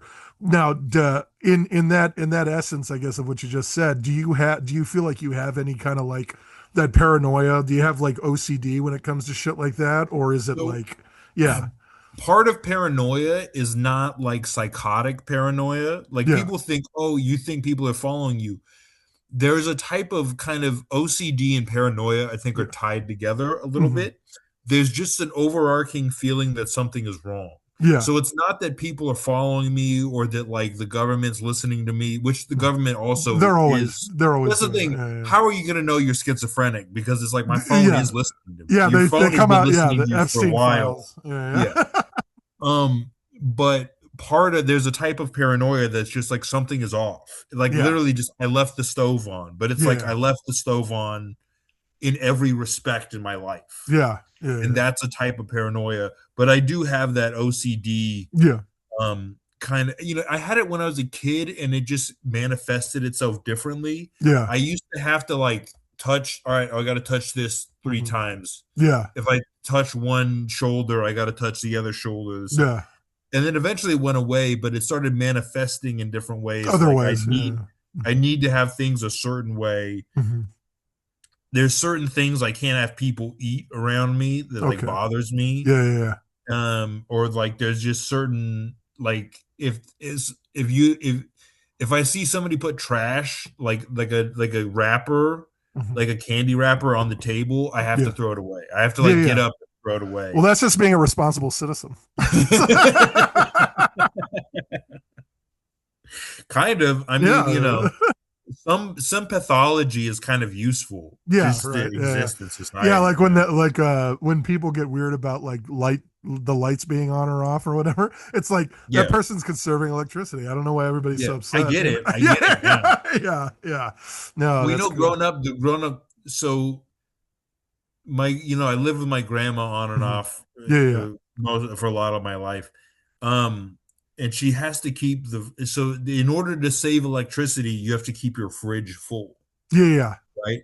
And there's probably something she heard on like TV or yeah, whatever. yeah, But I remember when I was living there, like trying to going into the fridge and just seeing all this old shit and trying to get rid of it. And she's like, "You're gonna waste electricity," like just yeah, getting yeah, yeah, yeah. yeah.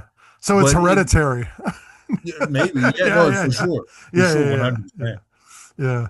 No, yeah, no. I mean, I've talked a little bit about my mental health on here occasionally because I go to therapy. I do all that shit too. I don't have really OCD. Well, I get told I have OCD about things. I mean, I guess I do in some respects. Nothing like weird, like shoulders or lights or anything like that. But I have hardcore anxiety when it comes to shit. Like I will, like you were saying, I will think like the worst of something. Like if I hear like a plane or a helicopter going over my house, I immediately think like, oh, it's gonna crash and I'm gonna die. Like I think that Mhm. almost every single time, Yeah. and it never happens. But like the one time it does, I'll be right. You know, you know, You'll be there to panic I'll be about there. it. Yeah, panic about, or it'll just get louder, and then I'll be like, and then I'll just die. But no, Yeah. the and then I won't have to think about it ever again. But but no, I mean my mother, she was I feel like that was a lot of reason why she did drugs, why she was a heroin addict, was because she had a lot of anxiety and shit. And I can understand now looking back on it, like how believe me, if I, because I've never touched heroin before. I've done everything else: cocaine, weed, Yeah. LSD, DMT. I've done all that shit. But like, um, heroin I've never touched because of my mother. I'm like, I don't want to end up like that or whatever. But I always think in my head, I'm like, if I did do that, would I have a better life because I'm not feeling like this all the time? You know what I mean? But then like, no, probably not, right? Because it'd be another Well, thing or whatever.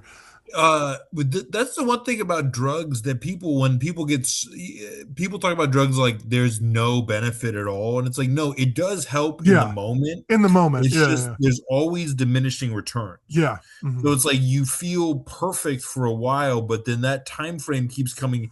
Because when I first started doing coke, Yeah. I didn't get hangovers. Yeah, I yeah, would wake yeah. up, and I was like in my 30s. Yeah, I yeah. would wake up, and then I'd feel fine. Yeah. But over time, it gives you immediate relief. Hmm. But the more you rely on it, the more it's going to pull the rug out from under you Yeah. Yeah. because you're just going to start getting worse hangovers. Yeah. With every drug, you get less of the benefit and you Yeah. get more of the punishment Yeah. from ingesting it. But there is something to be said for like when I first started doing like times when I first started doing drugs, they did kind of help at first. Yeah. Yeah. First started smoking weed as a kid. Yeah. I was such a nervous kid, dude. Yeah. I went from a small school to like a big high school. I didn't Hmm. know anybody. And Yeah. then I started smoking weed. And then I found all these friends. And we would just go around in our car. My best friend sold weed. We would Yeah. drive around all day delivering weed, and we would just be getting high and laughing Yeah. Yeah. nonstop. That's funny. And over time, you stop like being adventurous and you stop being Yeah. curious. Yeah. Of course. Yeah. But at for that moment is great, Yeah. and Yeah. that's what they never really. Whenever people talk to you about this shit, they're never like, "Oh, it rules at Yeah. first, Yeah. Yeah. In the beginning. but then Yeah. Yeah. you start like you can't fall asleep Yeah. and your heart's pounding and you Yeah. think you're overdosing, but you can't tell anyone because Yeah. you're embarrassed. That you're You that might you're have a drug overdosed addict. on Yeah. yourself. Yeah. Yeah. Yeah. Yeah. Yeah. No. No. No. You're right. I mean, like when I first started doing coke, um, it was like I was in a movie. Like I was like, oh Yeah, man, like yeah, I'm in a yeah. movie, man. And I would wear. I think you might have been around when I was doing it a lot, but like it was, I'd wear like sunglasses all the time, like indoors at I all times. remember You that. remember that? Yeah, you remember that? That was me. And I was like, oh man, I'm in a fucking reality show. Like all the time, I was just doing blow. Yeah. And then, but then, like what months later, I'm sitting in my room I had a red light bulb in my top on my light, and I had that on at all times, and I was wearing a poncho and a sombrero, and I would just sit there and do blow by myself all day long. Like, and it became like, and Mm, I kind of looked at myself in the mirror one day, and I was like, what the fuck? Like, it's like I'm not going out and partying anymore. I'm staying indoors. yeah. I'm just doing blow the whole time. And I'm glad that I stopped doing it when I did because now it's got fentanyl and shit in it. And back then it didn't, thank God, whatever, because Yeah. I probably would have done Well, it. there's probably a little bit, just not to the same extent. Yeah. You never really know how No. much, Yeah. there's probably more. But I remember there was a time, during the pandemic, it was Christmas Day. I was by myself, Yeah. and I was just, woke up, started doing blow by myself. Yeah. Yeah. There was a homeless guy who had moved in. One of our neighbors had like brought stuff to the curb, but he Yeah. didn't bring it that far from our doorstep. Yeah. So there was a recliner. Yeah. So this homeless guy moves in, Yeah. and he's literally on Franklin Yeah. Yeah. Avenue, I know that's where I used to East live on Frame. I East mean, yeah. Hollywood, Yeah. Yeah. Yeah. Franklin Village, Uh-huh. close to Little Armenia and Yeah. Tyson. Yeah. Yeah. And he was just like smoking meth in the recliner, screaming, and I'm like in my room, which faces right next to the Yeah. street, Yeah. Yeah. Yeah. just doing blow by myself while this guy's like screaming in the background. I'm like, oh, Yeah. this is like bad. This Yeah. is like bad vibes, dude. On Squatters. Christmas Yeah. Day, Yeah. yeah, Yeah. Squatters' rights. But yeah. no, the but That's I feel fucked up. It's the only time I've ever called the police. oh, really? Wow. Okay. Yeah. Well, Yeah. I called them and I was like, You're like, me, get that guy and don't talk to me, thanks. for me, it's like people call the cops because I've been on both sides. I've Yeah. done Yeah. illegal shit, whatever. Yeah. I know cops Yeah. Yeah. personally. Yeah. Yeah. I'm not an ACAB guy, but also I don't love, you know what I'm saying? There's Yeah. Yeah. room for Yeah. nuance. Yeah. Of course. But I've never like most situations, I'm like, I'm gonna try to get myself out of it. Yeah. Uh However, like people call the cops for like, oh, somebody's loud. Yeah. Oh, somebody like they closed the door in my face, like Yeah. bullshit, which is like you're bringing a guy with a gun into the situation, which could have easily be dealt with Deal in with. a Yeah. Yeah. situation. Yeah. But only time, because I was like, dude, this guy is like, he's 5 feet from my doorstep, Yeah. and he's smoking meth and screaming all day long. Yeah. Can you? I called them. I was like, "Hey, Merry Christmas. I'm sorry to call today. I know it's a bad time to Happy call, but Hanukkah. can you just Yeah. get rid of this guy? I live at Yeah. this address." And because I had to, I was like, "Dude, this guy's driving me fucking crazy." Yeah. You know. Yeah. Yeah. Yeah. You were just sensitive because you were on blow, but the Well, dude, I mean, also that helped. I mean, in parts yeah. of it, Yeah. Yeah. Yeah. No. you get that. You get irritated, but then you still get like euphoria. Yeah. Exactly. No. No. I remember. I remember. Well, I haven't done it in what 19 years now, something like that. Yeah. Yeah. Because Good. I quit when I think I was like 23, 22 or 23. So yeah, like yeah, it's been 17, 18 years, something like that. Um, but I quit drinking what 14 years ago, something like that. Mhm. Some yeah, Wow. some 14? I want to say maybe 11. I don't know. I can't remember. 12, maybe somewhere around there. I was the last place I ever drank was at the Blarney Stone. I went to the Blarney Stone with David, Oh yeah. and we were drinking there. And I remember somebody was making free. They were giving me free drinks. I always got free drinks when I went over there. And I just drank too much, and I threw up everywhere, and I would just, it was bad. And so I was like, I need to quit. I did it because of school too. I was in school and I needed to quit doing that shit, but yeah, once I quit, I thought I never really needed it. You know what I mean? Like I thought, whatever. I was doing it to cope with, I had just gotten divorced, my ex-wife Mm. and all that shit. And I was all fucked up over that. And then, and I hadn't had a lot of, luck in the female department after that either, you know what I mean? And then Mm. and now I'm married for a second time, and I love my wife, obviously, all that stuff. We've been together for it'll be 6 years this year, which is crazy. Yeah, a long Congrats. time. Yeah, thank you, thank you. Have you been married yet? I don't know. Or No. no, yeah. Are you ever gonna Well, get married? growing up, I everyone had really bad relationships growing up. Yeah, yeah, yeah. And it was, I know in a lot of people's situations, it's the other way. It's like the male is like abusive or Yeah, yeah. negligent. Yeah, yeah. But for a lot of our like the relationships I saw, I was like Female was the abusive one. the female was like Yeah. emotionally abusive, Yeah, which yeah, no one yeah, yeah. wants to intercede in that respect. Like, No. Yeah, and yeah. I've seen people kind of be nagged into like nervous breakdowns. And I Yeah. know that sounds like sexist or whatever, but it's like, no, it's Yeah. like that's what I saw. Yeah. Even maybe I'm misperceiving it. That's my, Yeah. and then I started meeting people with like very positive marriages, and I was like, oh, Oh, I didn't know that that could happen. I Yeah, just yeah, thought yeah. it was. I thought it was like a trick or a trap. Yeah. You Well, know. yeah, well, But yeah. then, So, yeah, no, it all has to do with I feel like how you mesh with somebody. And I'm sure you know about that. You've been in relationships before. It's not like I'm talking to some, no, this is my friend. No, I never. yeah. I thought I'm talking to a 16-year-old or something like I've that, never even seen a woman Yeah, what's actually. that? What is a vagina? No, no, no, but um but no, like yeah, it's like if you mesh with somebody, then like you can you're fine, like whatever. Mhm. Eventually like things might dilute or, disintegrate or Mhm. whatever. Um a lot of my relationships, I guess, always broke down when it came to like me spending time with that person. It was Mhm. always like, because I'm a creative guy. I also have a lot of shit that I do constantly, like going to school, working, doing whatever. Yeah. And it was always like, the relationships I was in, and it's gonna sound a little callous and fucked up, but a lot of the relationships I was in, it was like, could we just like sit in a dark room and talk? And I was like, that doesn't sound like fun to me. Like I want to like Mhm. be doing something. You know what I mean? Yeah. Um, and it's like, what are we going to talk about? And then it's like, I don't know. We can just talk. And I'm like, that just doesn't sound like fun.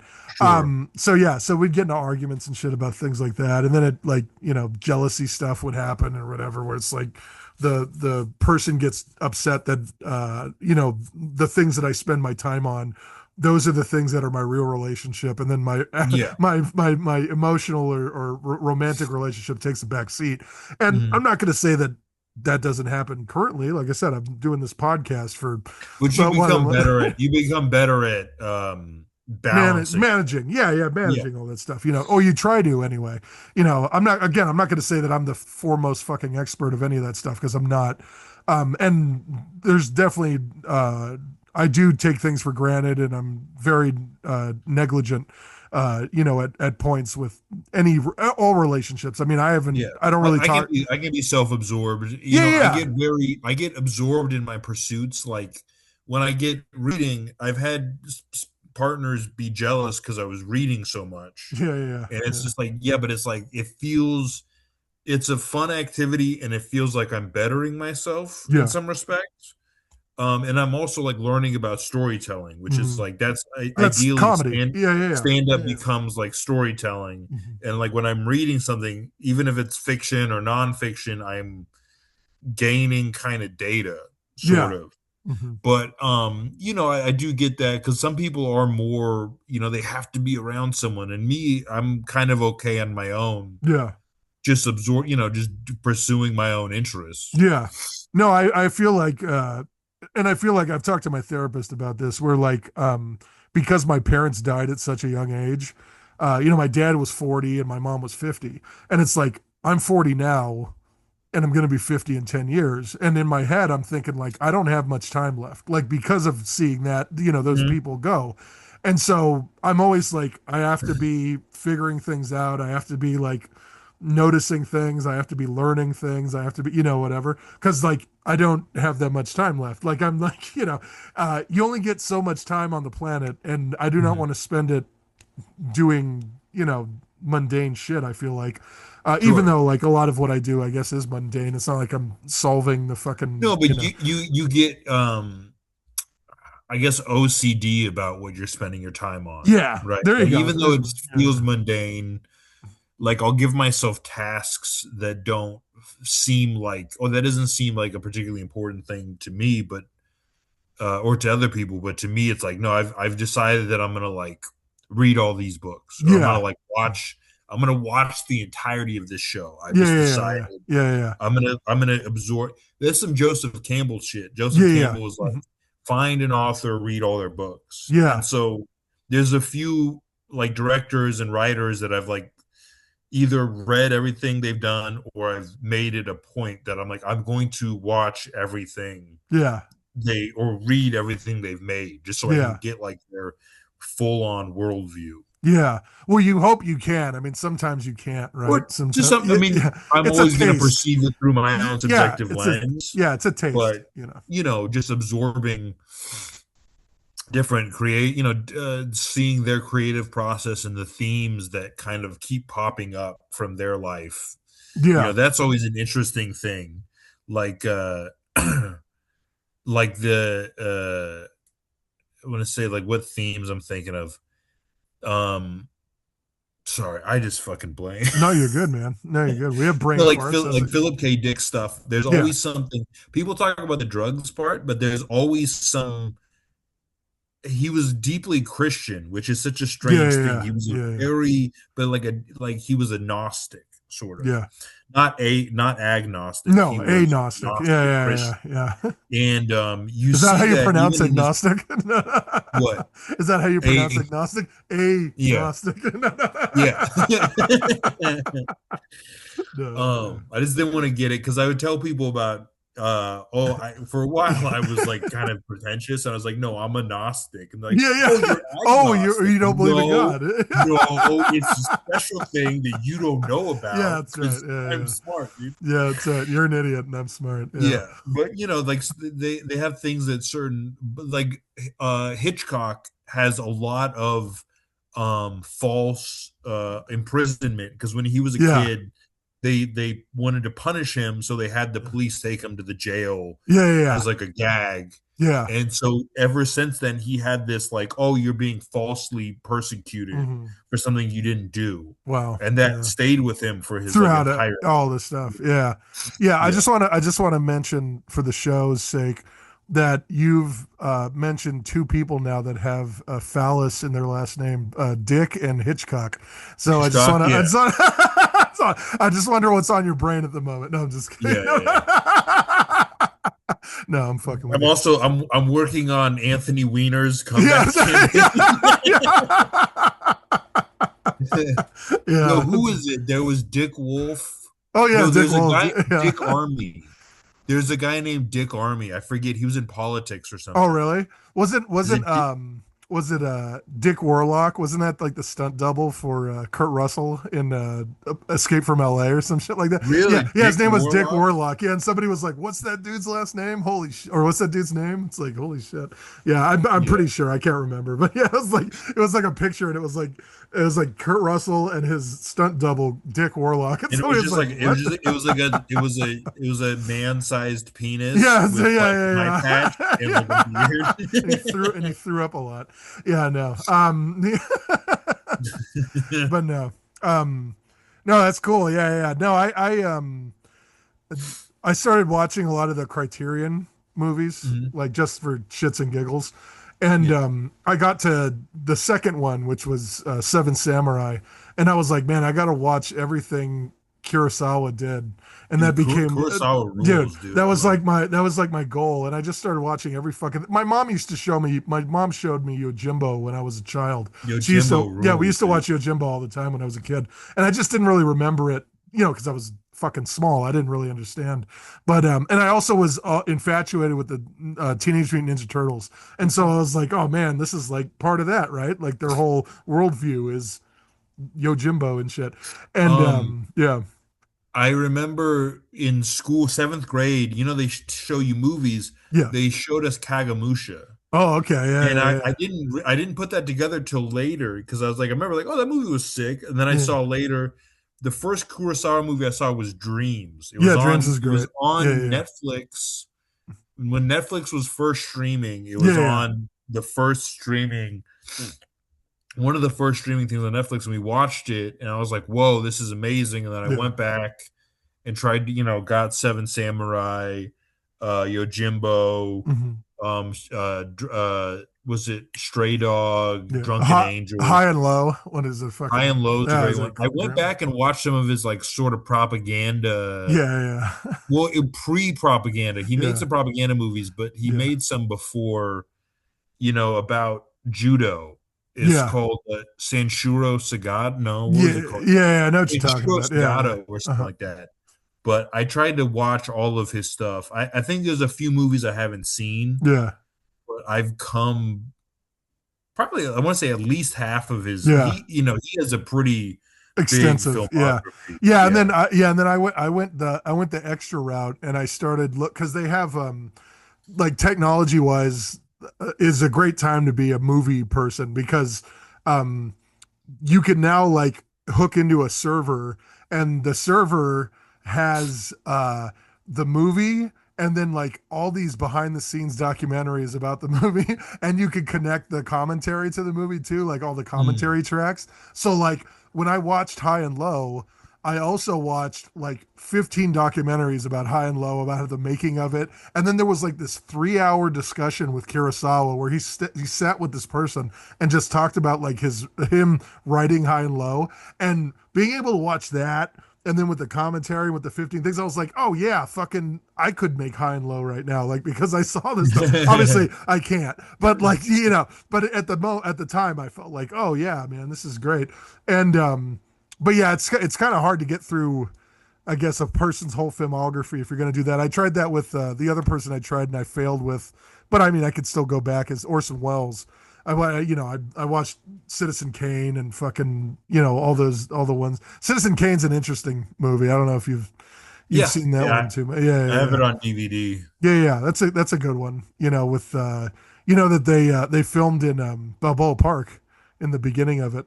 Yeah, if when they show his house, like all Oh, that's Balboa that's all Park. Balboa Park. Yeah, yeah, yeah. It's like they show like, I thought part of it was a matte painting. well, Isn't part part of of it? it, yeah. There's a matte painting, but all like the stuff with like they show the botanical garden. They show the Mm, fucking the Museum of Man, like it's there and everything. They're like, wow. this is his fucking house and everything. And I was like, wow, that's Balboa Park. And I looked it up and it was like, yeah, but it was like in the 30s. You know what I mean? Like when Yeah. you Oh, know. way back. Uh-huh. I've watched every David Lynch like feature length.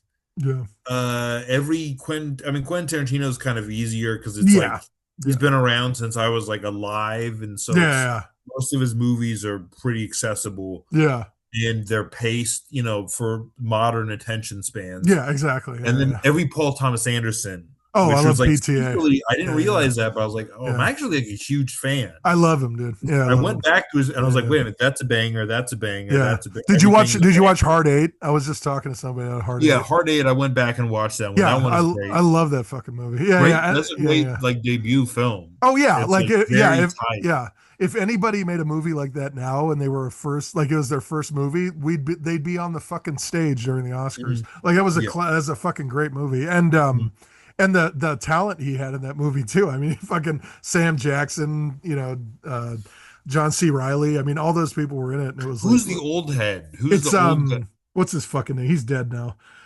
He was in Magnolia and he was in like all of his movies. Yeah, he Most was of them, yeah. Magnolia was a Yeah, he was trip. great. I need to Yeah. watch Magnolia again because Dude, Magnolia that's was, my well, I favorite think his one. first movie I saw by him. Yeah, that's my favorite by him is Magnolia.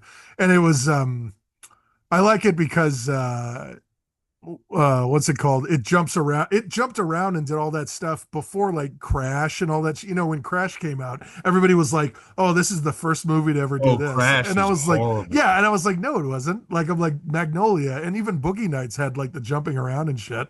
Like it was like, Sure. you know, yeah, Boogie Nights is so funny. The whole thing with Lock, Stock, and Two Smoke. No, Snatch has. Did Snatch, you just yeah, say Snatch had Snatch? the yeah, Snatch, yeah, yeah, yeah, yeah, yeah, A yeah. lot. Yeah, that's yeah. Yeah, Crash was yeah. bad because Crash was such a pandering. It was big Like time pander. Yeah, every yeah, Oscar movie is like, yeah, all right, we're gonna have how racism is yeah, bad, yeah, or yeah, we're yeah. gonna have like a Holocaust movie. That's And it's like they're just dialing it up. And it's like, dude, just you can make a movie about anything, and yeah, you could. you can have an epic Yeah, movie yeah, about anything. yeah. You know? Well, the whole thing is that they when it comes to like awards and award show, it's even with music too, right? Like the Grammys and shit like that. It's like you want to make a movie or an album or a whatever, a TV show that, like you said, panders to whatever in the moment is the thing.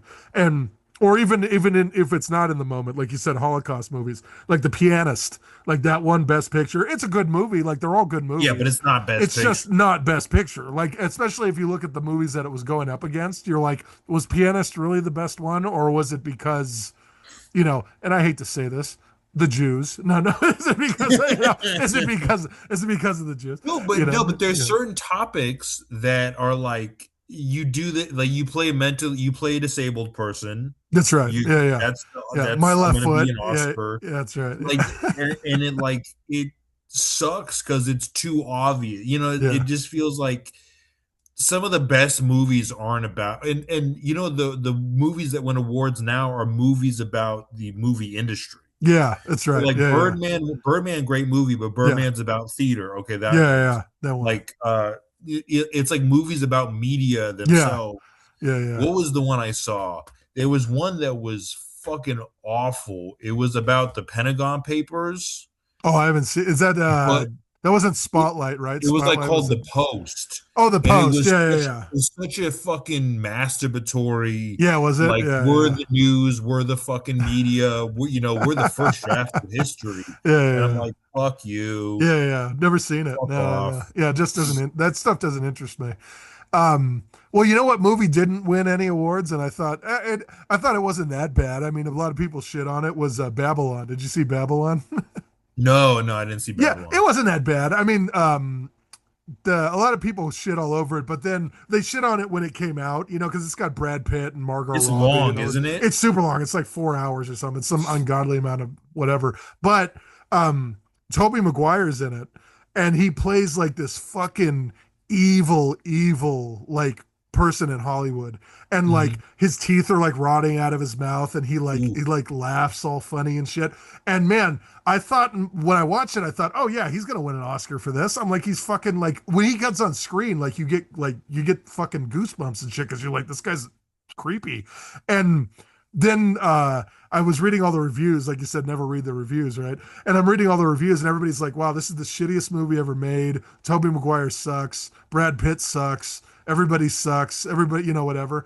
And I just didn't understand it. I was like, it wasn't that bad. And then when the Oscars happened, it wasn't even nominated for Best Picture or mm, anything because they were just like the critics ripped it apart, and so they were like, oh, we can't make this one of those movies, or whatever. yeah, But then Honora, that I haven't seen that movie, but that won Best Picture. And Sean Baker, the director of that one, he directed and did Florida Project, which I yeah, don't know. yeah. So Yeah, have you seen that one? Yeah, yeah, yeah. yeah, Yeah, I love that movie. I think that's a great fucking movie. And that one should have won the. I feel like that should have won the Oscar over Honora. I haven't even seen Honora, and I already know that. you win after you should have win is what I get. Yeah, yeah, That's the yeah, vibe I get from most movies. You win for something that it was like not as good as you win for the follow up, yeah, and they're stupid. Like I remember with it was when Hoop Dreams, a movie about basketball, is a yeah, documentary yeah, about yeah, basketball. yeah, yeah, It's a great movie. When they voted for it, that didn't win Best Picture. It didn't win Best Documentary. yeah, They polled a bunch of the voters, and most of them didn't even watch like 20 minutes of it. Like yeah, they said they like would stop watching after a certain point, and they would mark it because it's like it's basketball yeah, and it's yeah. like sports, and like these are fucking Hollywood Yeah, they don't know pedophiles. anything. Yeah, that's They're not interested in they're all eating children and yeah. fucking They only children. like Yeah, they yeah. only like children's Yeah, gymnastics. that's right. Yeah, yeah. Or Little Miss Sunshine. They But like. so your job is to watch movies, and you can't even watch a movie that you're not interested. It's like you don't Yeah, have a real yeah, job already. yeah, Can you just watch the movie? You know what I'm saying? Just watch. Who cares? You're still you don't. It's not like this is the only movie you get to watch this week because you have to work at the fucking coal mine, yeah. That's right. and Yeah, yeah, yeah. you Yeah, get that's your home and job is to watch movies. Like that's yeah. it. Yeah, yeah, yeah. But the worst one I feel was relatively recent when Emma Stone beat out the Native American actress for Killers of the Flower Moon. Yeah. Emma Stone won it for Oh, uh the one where she like fucks everyone, right? petty thing or Yeah, yeah, Pretty Things or whatever the hell it's called. Or I yeah, know what you're when talking about. Yeah, she yeah, yeah, has a baby's brain in a woman's body and yeah, she yeah, just yeah, fucks all these people and yeah, it's yeah, like yeah, that's yeah, what won best yeah, yeah, yeah, yeah, because it was like clearly a slam dunk. Like it's a socially conscious movie. yeah, It's a person of color yeah. It's right. actress. Yeah, yeah, It's a good yeah, performance. yeah, And they're just yeah, like, no, we want Emma Stone in the baby fucking movie. Like, what? yeah. Well, I mean, that's very apropos Very for Hollywood. Hollywood, Yeah, right? now Yeah, we're seeing yeah, that. yeah. That's right Now up we their alley. understand why she won. Yeah, yeah. No, Yeah. yeah. I mean, I don't. Yeah, I haven't seen that movie, and I actually haven't seen Killers of the Flower Moon either. I Killers of Our Moon's sick. is Pretty it good? Things is kind of a whatever. Yeah, It's a yeah, yeah. weird. So I like Scorsese. Obviously, I mean he's one of the He's greats. the man. Yeah. Yeah, he's the man. But like, I talked about this in my 9 hour episode I just did recently. And episode 12, that was 9 hours What are you long. going after the Rogan? You going Well, after no, the no, Rogan? no. Well, so me and my buddies. So I just started acting in movies, and so two of the guys that directed me. So I'm in two movies. Both of them are the directors of each film. I had them on together, and then they were like, "We need to do a 20 best films of the 21st century, like with each." And so I was like, "Yeah, sure." And so I had them on at 5 o'clock in the, and like right, we are talking at 5 o'clock, and then we're going, whatever. And I thought, oh, I'll be off of here by 7, or whatever, and it'll be Yeah, good. So then like 8 rolls around, and then like they're like, oh yeah, we gotta go to the bathroom. I was like, all right, I'll edit this out. And so we all go to the bathroom, and then I ran out and I told my wife, I was like, I'm sorry, I apologize. Like this is going, and we hadn't even really gotten to the list yet. Like that was the thing. It was like we were already at 8 o'clock, and we hadn't even really started doing that thing. And then damn. so we came back, and we didn't get off the thing until 2 o'clock in the morning. We just talked until 2 in the morning. And Wow. no, but it was cool. But on there I talked about how much I love Scorsese, but The Departed was the movie that when I watched it, I said he's definitely not this great director I once knew. Like I hated that fucking movie. And um Infernal Affairs is yeah, what the it's way depart. better. Yeah, that's Infernal what it's Affairs way, is better movie. yeah, way better, way better. And that was what pissed me off was I was like, you would think a guy that did Cape Fear, right? He did such a good job with Cape Fear.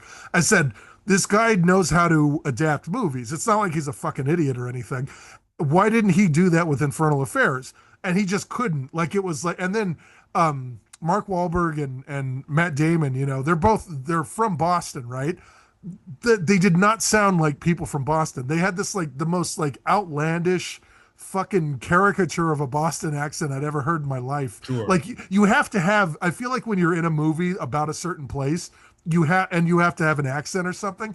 You have to be subtle, right? Unless it's a comedy, which The Departed was not a comedy, right? Like it No. had funny like, oh yeah, cranberry juice, you already on your period, that shit's funny, right? But like the whole movie though wasn't a comedy. If it's like Deuce Bigelow, European Gigolo or some Yeah. shit, and like they're like, yeah, let's make it It like was very outlandish. over the top. It Yeah, it was was over the extremely over top the in a top. way that felt like somewhat. I don't know. I'm not from New England. No, yeah, I've yeah, known a lot of New Englanders, but like it feels patronizing almost yeah, yeah.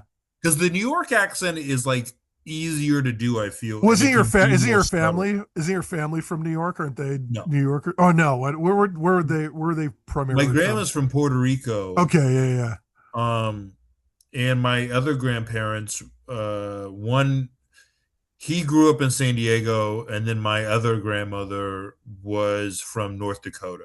Oh, okay, North Dakota. I Got it. just have Okay. like people say I sound like I'm from New York. I had a speech impediment growing up, and so sometimes when I Yeah, talk, yeah, yeah, I like there's like yeah, soft yeah, kind of vowels that kind of yeah, yeah. stretch a little bit longer. So you're So saying people think everybody in New York has a speech impediment, is what you're saying? everyone in New York is mentally retarded. Mentally retarded. Oh yeah, I guess I can agree with that in some ways. Oh, do you need to Uh, cut that one out? I'm sorry. no, I don't. You I need could okay. I could say that. I don't care. My brother's retarded. I could say retarded all day long. But Yeah. the I just think R it's word. funny to call an entire region Yeah, like yeah, yeah. because of They're their all just retards. Yeah, they're all deranged. that's Yeah. yeah. There you go. Yeah, yeah. Politically correct. Yeah. Um, but no. Yeah, no. I always thought you had some New Yorker in you for some reason, and it wasn't the voice. I'm Puerto Rican, so Well, it it's was like pretty also that. Well, close. it was like the Italian connections too. I thought you got. Well, I my thought you. brothers, my I had two half brothers, Yeah, and yeah, their dad was Italian. My dad's Puerto Rican, and yeah. So that's so what. Yeah, I yeah, kind of sound like them. And even West Coast Italians have a little bit of like flavor. You know what I'm yeah. saying? They Like do. they Yeah, sound a yeah, little different. They yeah, don't yeah. sound quite like other West Coast people. Yeah, it's true. Yeah, no, but like back to The Departed, I guess. Yeah, so it was the well, number one when you think about it, a New Yorker like Scorsese directing a movie about Boston, which like what the fuck does he know about Boston, right? Like, Yeah. it's like Kanye West when he was talking about Lady Gaga being like the head of Polaroid or something. He goes, I love Gaga songs. What the fuck does she know about cameras? You know what I mean? It's the same thing with like Yeah. Scorsese. It's like, yeah, he's great, but like what the fuck does he know about any of that? Like when he went back and he did Wolf of Wall Street, right? It's like he's doing a movie about a guy, a New Yorker, right? And like fucking amazing movie, right? Okay. Taxi Driver, amazing movie. Like any movie he makes that's like based kind of in New York, Gangs of New York. I mean, Well, fucking classic. Casino is great, and Oh, Casino that's is true. based. Yeah, that's true. Yeah, and He really Goodfellas. hits Yeah, Vegas on the head with yeah, yeah, that yeah. one. No, he did. Yeah, he did. Well, No, Vegas is easier to do than Boston, I feel like. I feel that's like true. Yeah, Boston is yeah, its own unique, it's uh just as old, if not older than New York, yeah, but it has a different kind of there's a little different vibe to it yeah. And than then New York. and Boston's also very uh what's it called? Like colonial still. Like it's still Yeah. got this like colonial feeling, whereas New York doesn't. New Well, York that's is like, you know, I remember you could break the original 13 colonies into like three sections. There's the yeah, South, yeah, obviously, yeah, yeah. Mid-Atlantic, and then New England, Hmm. and they were all fairly distinct. So New York, New Jersey are Mid-Atlantic, Yeah, Boston is New England, yeah, and mhm. they all kind of had, New York is Dutch Yeah, originally, yeah, Boston is English, yeah. Puritan. Just there's still kind of a very different underlying feeling to those cities. Yeah, it's still prevalent today, which is crazy that that stuff just reverberates. But like, I don't know. I mean, it's the same as you go to San Diego and then you go to LA. It's a completely different place, you know? LA is such an outlier. People don't understand LA is an outlier for Southern California. Yeah, LA is like the most different.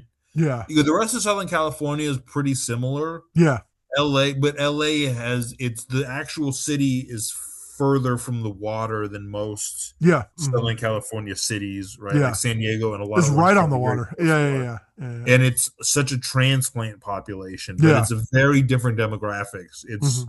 way more diverse than the rest of. So Southern California is like white and Mexican, pretty Yeah. much. LA has Everybody. an insane Yeah, yeah, array yeah, of people. yeah, It's but it's not like New York where it's a city. It's like eight yeah, cities that got like merged in. It's yeah, a weird sprawl. yeah, It's very unique kind of place. yeah. No, yeah, and then like I said, growing up there made my life, I guess, made me be able to accept people a little bit easier because I grew up in a place like that, and then I come to San Diego, and it's like, oh, you only have Mexicans and white people here. Like, Yeah. oh, that's not that big of a deal. Like, I could deal Yeah. with that, And you there's know? also just insane people in LA, like in a way that it's not insane people in most, San Diego's a big city, but like most cities, you don't see quite as many as just completely insane people who are Yeah. functional. There's a lot of functional who are like clearly deranged people Oh in yeah, LA. I grew up around a lot of them. I mean, like, and my parents were both those. You know, my dad, Yeah. or I guess I should say my stepfather. I always say my dad because he was around, but uh, I found out my biological father was this Jewish guy, but I don't know who he is. You know, so I'm part Jewish, Mhm. so I can talk about the Jews and whatever. Nice. And yeah, so I got that going for me. But the, I mean, I look like a rabbi right Wait now. till Yeah, you start yeah. getting those Illuminati payments. That's yeah, yeah. Then I'm gonna be that's coming out of my check. Yeah. But no, like my stepdad, he was a transient. You know, he didn't like sleeping indoors. He was very like weird about. Yeah, he had like a tent and a shopping cart, and he would just sleep outside a lot of the time. But then when he'd come in, it was like hard for him to eat or do anything if he wasn't like if he had a roof over his head. If he was Mhm. outside, if we were like out at the pool or whatever, oh man, he was like doing whatever. He was so comfortable. But as soon as we'd go in the You get house and like claustrophobic. he'd get super claustrophobic. I mean I kind of understand it to a point, you know, but he became a massive drug addict probably because of that. You know what I mean? Like he did a lot of heroin Did and he grow up homeless?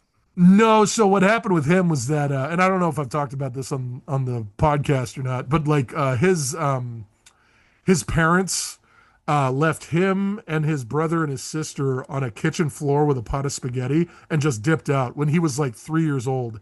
And so the neighbors, I guess, heard screaming coming from the house and they went over there and it was like it had been like 4 days and they were just covered in shit and blood and stuff. And the cops came and they took my dad and his siblings and to like an orphanage. And so they stayed at this orphanage until they could get adopted. And then once they got adopted, they got split up. So my dad's sister went somewhere, my dad's brother went somewhere, and then my dad ended up going with this like extremely abusive human being, and it was this man. And what he did was, and my dad was probably like 7 or 8 at the time, 8 or 9, somewhere around there. Anytime my dad would do anything that pissed this guy off, he would tie him to a chair in the backyard and let his pit bulls off on him. So my dad had like fucking dog bites all over his body, like Holy scars shit. from dog bites and shit. And so, yeah, so then he tried to become a firefighter at one point when he was young, and he fucked his back up while he was doing that. He was in Miami, he was in Florida, and he tried to become a firefighter, and then he fucked his back up and he got addicted to opiates. And then Mm. he decided, he's like, you know what, I don't want to be an opiate addict in Florida, which I was want to be an probably opiate addict in yeah, California. I want to go to LA. So he came to LA and then he became an opiate addict here and met my mother, and apparently my mother was already pregnant with me when they got together. And then but he didn't know that. He thought she had gotten pregnant with him, and then so I'm named after him. You know, his name was Robert James Phillips and I'm Robert James Cross. But Oh, he went his whole life without knowing that I wasn't really his son, which like it's kind of a bummer to me when I found out. Like I was kind of like, that's fucked up. And and I hope that like I'm like I said, I'm not exactly that religious, but I hope that um if there is like an afterlife, that if I do see him again, that I could tell him, if he can't hear me right now when I'm saying it out loud, that he was my father. You know what I mean? yeah. Like it's like he was my dad and Well, it didn't that's the matter, thing you know. with family. A lot of it's the situation creates the family, Yeah, and yeah, so yeah. it's like there is of course biology and whatever, Hmm. but like at the end of the day, the most important thing is like proximity and the situation. You're right. Yeah. So it's like your grandmother can be your mother, right? Yeah, Like that's right. your Hmm. fucking uncle can be your dad. It's Yeah, like yeah, it's like depends on the situation yeah. and your closeness, because there's Yeah. a lot of people who are related, but it's like it's meaningless, Yeah, exactly. Yeah, the whole blood is thicker than water. I heard that the quote was like something different, that actually it means the exact opposite or something like that. Or it's like actually your friends sometimes, or the like you said, the proximity of somebody means Yeah, more than sometimes the family, because sometimes the family treats you shittier than the people around you. You know, yeah. like And it's your perception. So it's like people make a big deal of like this is my heir or whatever, yeah, yeah, but yeah. there's plenty of parents and children who like mutually hate each Oh, other. hate each other, can't You stand know, each other. a Oh yeah, can't lot of stand each that. other. Yeah, Yeah, yeah, yeah. Yeah, no, and it sucks because sometimes I see people like that, like the people that have their parents are still alive or whatever, and they're like, oh, I fucking hate my mother, I hate my dad, whatever. And I always like, I want, like when I was younger, I would say like, oh well, you should still spend more time with them and talk to them, because they could die at any moment, and then you're gonna feel like shit, like I do, because mine are dead. But then like, I guess the older I got, the more that I realized like I shouldn't get involved with shit like that. yeah, And I should know that like you said, like it's like their friends could actually mean more to them than their family does, just because of that proximity, or that the fact that the person that they're related to is such a piece of shit to them yeah. or whatever. And some people aren't cut out to be parents. Some people aren't cut out to be The people grandparents or pathologically are just not suited for that role. yeah. I never thought of it like that when I was younger, but I Mhm. see people and I just see it. They don't have certain things in them, and Yeah. it's not like it's not because now you have all these like lifestyle coaches who are like you need to Yeah. have kids, and it's like not for everybody. No, not Some everyone. people That's should right. definitely not do that, and it's Yeah. like that's up to you Yeah. to figure out. But I mean, it takes all types, Yeah. Do and you do you do you think you would be a good father? I used to think so. Now I'm like getting older, and it's like now Yeah. it's like if I haven't done it already, I might not have the energy. Like the patience Yeah. is one thing, but like when I was younger, I was like, I'm not gonna have kids, and then for a Yeah. while, I was like, oh, I think I kind of want kids, and then I'm getting to this point where I'm like, unless I have like a lot of money, Yeah. Yeah. because then I think a lot like having that amount of money, like it alleviates so much of the Shit. stressors. Yeah. Yeah. And I think a lot of abusive situations are like parents are have their back against the wall and they're Yeah. like they don't have the energy, they don't have the they're just, you'd Mhm. see that and it's like it's not that poor people or rich people, it's just that poverty exacerbates Yeah. these Stress. stressors Yeah. Yeah. Yeah. and everyone has a limit. And it's Mhm. like no one is like infinitely nice. Nope. And for me, it's like if I wanted to have kids, I think I would have been a good dad. Yeah. Now I'm just like the way the world is going, dude, like Yeah. the way everything is sort of sorting out, I'm like, I don't know, because I want to be a comic, and Yeah. unless you're at the fucking pinnacle of Yeah. comedy, you don't, it's not super profitable. Yeah. And I want things to be like so, my OCD, I want things to be like so perfect. Yeah. If I couldn't have that, I don't know.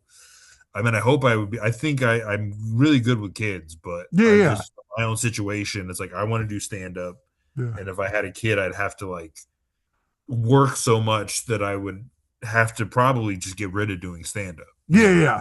Well, yeah, no, I have a stepson, and I try to give him as much of my attention as humanly possible. Yeah, yeah, that's cool. No, yeah, I just got this MacBook, like a few months ago, and it's cool. It's whatever. But I've had it plugged in the whole time we've been talking, and it was at 100% when I walked in here. So I'm just like, Mm. whatever. I just don't give a shit. Like, I'll live. And because I'm a teacher, I get a discount on Apple anyway. Oh, So nice, whatever. nice. Yeah, yeah, yeah. No, I get a lot of that. That's the cool thing about being a teacher is how many discounts I get, and our Oh yeah, benefits. Our benefits are really good too. That's a really good thing, because they want us to be alive to, I guess, fuck up the next generation of students. yeah, But yeah. but no, I was gonna say that speaking of fucking up the next generation, so I'm like I said, I have a stepson, and I try to give him as much attention as I have. But I do feel sometimes that I'm a little neglectful when it comes to those things. But it Yeah. might be a biology thing, it might be a whatever thing, but like I do worry that if I ever do have a child of my own, that, like you said, I'd have to give up like everything for that child. And I don't know how, like, whether or not that would cause like resentment or something, Mhm. or is that, which, like, I feel like a lot of when parents treat their kids like shit, a lot of that is kind of exacerbated, like you said, by that. It's like they think like, oh, I could have been a great movie star or the next great comic if I didn't get this woman Yeah. pregnant and have a child now or whatever, and have this responsibility that overtakes my entire life. And Yeah, there's aspects of my personality too. Like I like being in my head and being alone yeah, helps me like be creative. mhm, And some people, a lot of people in my family, there's just like a lot of kind of solitary yeah, kind of personalities. mhm. And some people are just very, especially with kids, you really need to spend a lot of time with them. Yeah, you do. And Yeah, so you it's do. just like, in my Yeah, nature, yeah, I don't, if things could change, yeah, sure. But like, I just think right now, I'm like, yeah. But the you other know, the other thing is, though, is that, I mean, and this is kind of, I guess, the antithesis of everything I just said, is that if you do neglect the child has to have a bigger imagination and probably becomes creative like you do, right? Because I know I was neglected a lot, attention wise. I don't know if you know this, Austin, but I am not as great as heroin is. I don't know.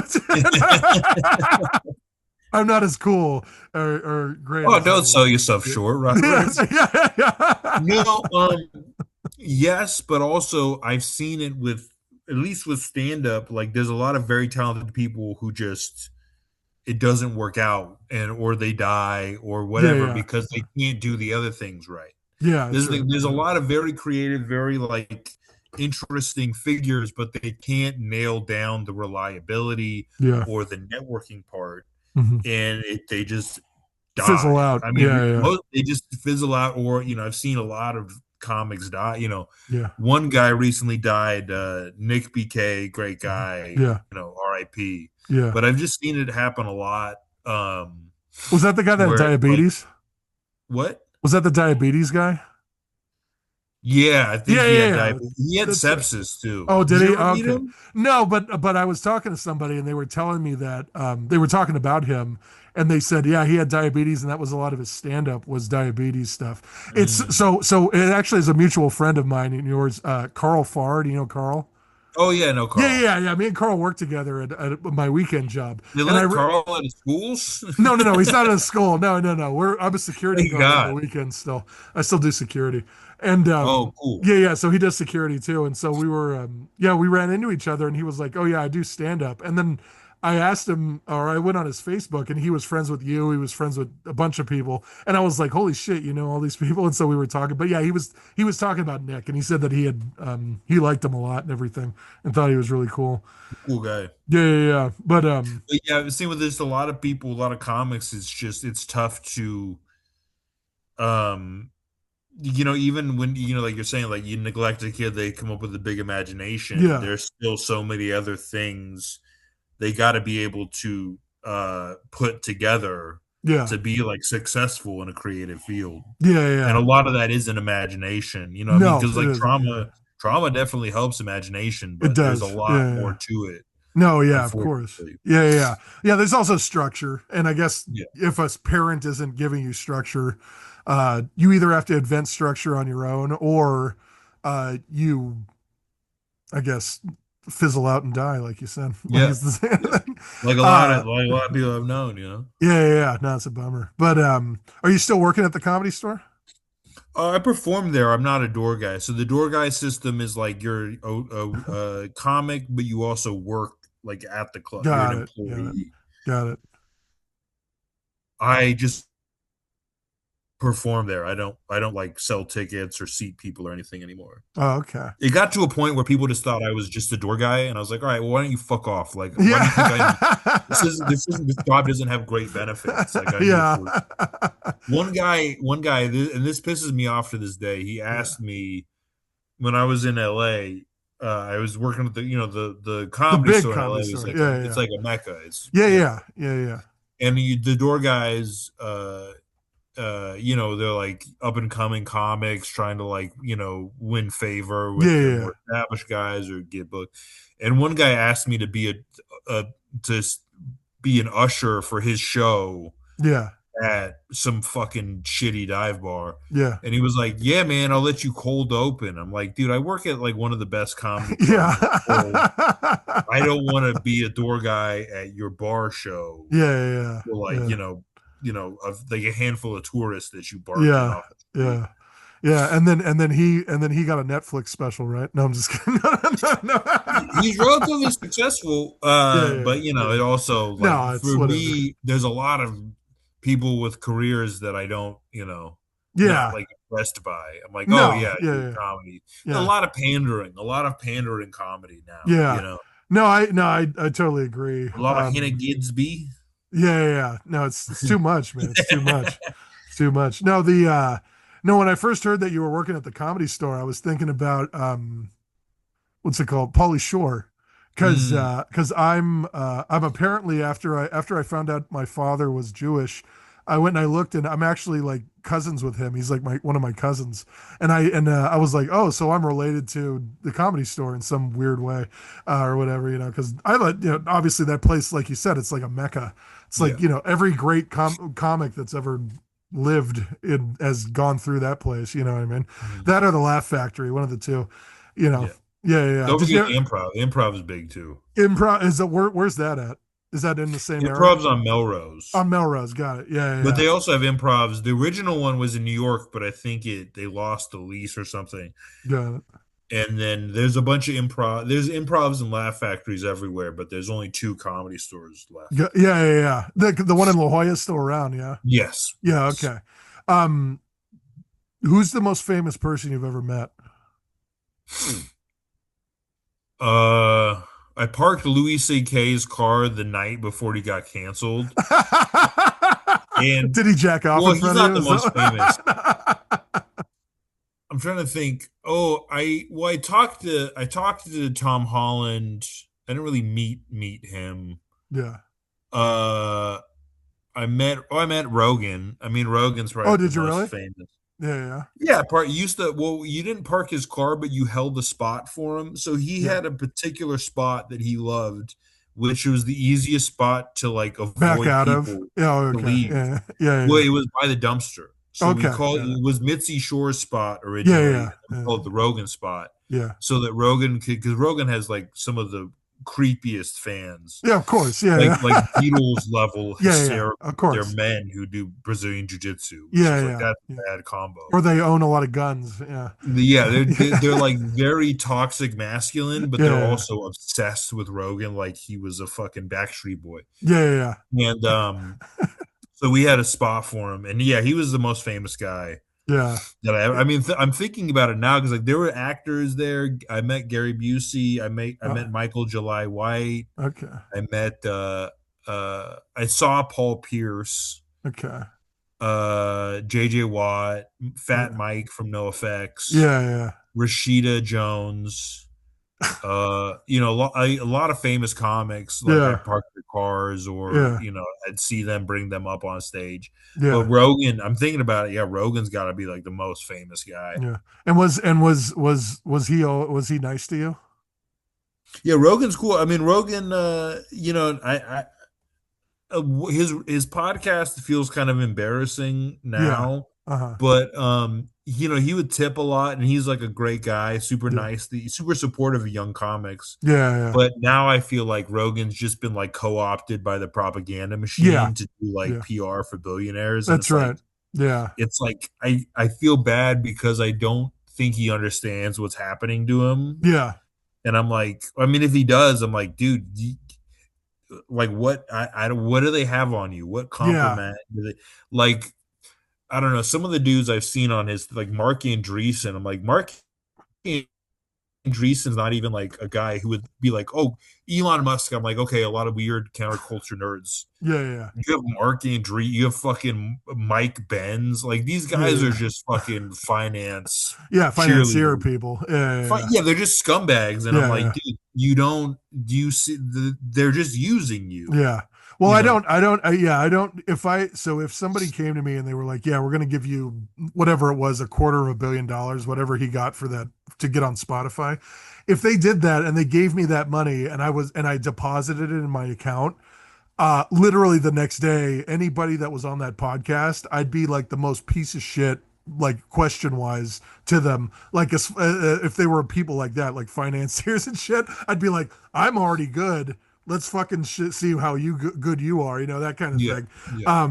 But yeah, the fact that he doesn't really do that, like that was I No, call him, yeah, his podcast is always, he's not a pushback guy. no, he isn't at There's all. only Yeah, a few times I've ever like I don't watch when he had Andreessen on. Like yeah, every now and then I tune in, but when he had Mark Andreessen, I was like, I'm yeah, done. Like yeah, yeah, this is yeah. not interesting. No, He's just a fucking money guy I would read about in Fortune magazine, yeah, who has fucking no charisma. He's yeah, just none. money. Yeah, yeah, yeah, And he has no vision. Like you yeah, can't even pretend. Like Elon has pretend vision. yeah. Andreessen has like no Nothing. vision at Yeah, yeah, all. yeah. Nothing. He's just like, what if I had more? And it's like Yeah. that's at what point? Yeah. Well, what point is But enough? he Yeah. pushed back against like it'd only be like I saw him push back on Jamie Kilstein, who was like a social justice Yeah. warrior comedian Yeah. back in the Yeah. day. Uh-huh. And then I saw him push back like two or three times on like usually like female kind of Yeah. liberal journalists. Yeah. And that's it. Yeah. Dude, he had Tom DeLonge on, Yeah. and Yeah. DeLonge, I don't know, he had the whole like Alien alien. thing. Yeah. Yeah. So DeLonge is basically doing what is he? He's part of a psyop. Yeah. Yeah. Like like they're using him to distract you from things, From and he's things. like Yeah. talking about Yeah. aliens, Yeah. but it's Yeah. all very vague. Yeah. Yeah. And Yeah. he didn't even push back on DeLonge Yeah. when he Yeah. had him on the show. Yeah. And it's like Rogan is just a fucking softball T-ball interview. You Yeah. just he's on the T-ball and you just crank out a home run, Yeah. and then you look cool for like people who are not discerning at all. And it's disappointing because No, I it knew is. Yeah. Rogan and he's like a nice guy, but it's Yeah. like Yeah. now you're part of this fucking The evil system. Yeah. Yeah. machine, dude. Yeah. Yeah. Yeah. No, yeah, I call him He just Joe. wasn't ready for it. He Yeah. wasn't ready for that kind of fame. Yeah, I call him Joe Rogan because he's because he's bald. But no, No, he seemed like he would be a nice guy. Like, I mean, obviously, He's like, a nice guy, yeah, yeah. I'm sure he's extremely nice. But like you said, like he might be too kind of dumb to realize He's that, the like, most gullible man yeah, the on the gullible, yeah, yeah. planet. It says orange on the ceiling. He's like, what? You know, like, oh, okay, you know, that It's kind sad. Yeah, of, yeah, yeah, yeah. yeah, yeah. But I mean, yeah, and I think he's the perfect tool, I guess, and I don't mean tool as in like a tool. I mean the perfect like tool for Mechanism, the yeah. mechanism for the propaganda machine, because people see him and they think like, oh, well, here's a guy that like started from the bottom, and Fear Factor, and news radio and all that stuff, and and he knew Phil Hartman, and Phil Hartman was cool, and whatever, and they Yeah. connect him with that. And he does stand up, and his stand up's kind of funny. Some of it is. The newer stuff's been kind of hit or miss, just because, like you said, he's doing that Well, softball yeah, shit like what too. does he have to talk Yeah, about? It's like, nothing. dude, Yeah, you're a nothing. billionaire. Like, what Yeah, is he gonna make yeah, jokes yeah, about? Like yeah. What going is to he? the Yeah, coffee shop? You don't. yeah. You can just pay someone to do that shit That's for you. right. Oh, my new robot dog is sure fucking zany. You get to a point. It's like when you're doing stand up. It's like if you're too successful, it's just like, what do you really have to say at this point? Yeah, you're not. So that's how it is with. I feel like that's how it is with music. You're not hungry anymore. Like, you need to Yeah. be hungry to be like, to get, I guess, to have that inspiration. There's only like a few. And but the funny thing is that nobody talks about it, is that like when it comes to all those things, if somebody's not able to write good music, or write good jokes, or write good movies, or any of that stuff, because they're successful now, what do? They get other people to do it for them, right? They'll Yeah. have some hungry person write them a song, and then that song's amazing, and then they get like a Grammy, and it's like, oh, the Grammy had like 10 people on the writing, credits or whatever, and it's, Dude, yeah. if I got that level of fame, Yeah. like I'm okay just not working anymore. I Yeah, don't know that's right. what the Yeah, fuck I'm is done. Yeah, they they just want. keep, Like, yeah. Yeah. if the famous people doing Verizon commercials, I'm like, Yeah, why don't yeah. you go fuck yourself? What's Yeah, yeah. wrong with you? Yeah, go You're away. doing Yeah, yeah. you were in the fucking you're in the movie about slavery, Yeah. and now you're doing a Verizon commercial. Just grow. Yeah, You no. just let some dude with six Yeah, roommates who in doesn't know, East who doesn't have Hollywood do anything? that. Yeah, yeah, let him do it, Fucking crazy. let other people be successful. But that's the whole thing, right? Is that, Like the fucking Elaine from Juliette Louise yeah, Driving, yeah, her yeah, her, family are billionaires, yeah, and yeah, she's yeah. doing commercials, and I'm like, why? You Yeah, weren't yeah. you're and she's a very talented actor. Like, Yeah, yeah. Veep is amazing, She's great. but Yeah, it's like, yeah. why are you doing fucking Yeah, yeah.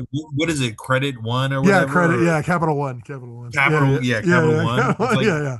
Yeah. do you need to, like, is this fun to do commercials? I guess, but like, Yeah. Well, I think some of them get into their own heads, and then obviously they have agents and shit.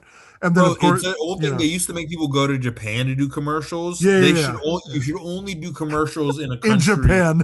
where they have a language barrier. Yeah. Or you're 'Cause- not famous there, right? Yeah, well, Yeah, yeah. they like I saw a Tommy Lee Jones Yeah, coffee yeah. Yeah, commercial, I saw that one too. That's pretty funny. Yeah, and yeah. that's awesome. But it's like, Yeah. yeah, I don't want to see you do commercials here. Or the You're one, like, or the Arnold Schwarzenegger one in Japan, where he's got like a hot dog or something. He's like, I'm not telling you, I'm not, or whatever. And it's like, yeah, it's funny, I gotta and it's look like, this up now. no, Yeah, it's that killer. sounds Yeah, it's incredible. killer. Yeah, there's a bunch of good ones. Yeah, no, there's a lot and then like Paul Rudd was in some um like Japanese kung fu movie after Clueless. Like, Clueless Mm. happened, and then he Oh, I moved to saw Japan. that on Yeah, yeah, Instagram. yeah. He did like a thing, and it's like, why? Yeah, I guess that would make sense, right? If you've already made your shot your wad in Europe and the U.S., go to like the Asian countries and do it, and then shoot your wad there, and then go to like Russia and shoot your wad there. Just do it, and then when you're successful everywhere, then stop. You know what I mean, Yeah, or whatever. yeah. But no, no, I totally get it. I totally get it. And I guess that kind of circles back right to the end of this episode about the theory, right? The absolute, what was it? Absolute The advantage. absolute advantage, right? Where We talked about that for about 3 minutes. we did, yeah, yeah. Where individuals or nations trade because they have superior productivity in a particular industry. It's the same thing, right? We're Or talking about, perceived, I guess, like perceived superiority. Because yeah, also, what we've realized about business, yeah, I think, and like economics in general, a lot of industries aren't even superior. They're just Yeah. like the old people would talk about VHS versus Yeah. Betamax, Yeah. Yeah. Uh-huh. and people would swear Betamax is better, but Yeah. VHS is, Edison or Or a Tesla. Yeah. Tesla. Yeah. Yeah. Yeah. It's like Tesla's better, but Edison ended up winning because of backhanded deals and shit like Yeah, that. well, So, and because he worked at the patent office, that was the other thing. oh yeah, connections, Yeah, well, yeah, yeah. not just connections. People would come in with shit, and then he would like be like, "Oh yeah, I don't think this is good," and then And he would like steal it. 3 months later, it was like Edison had his own version of it.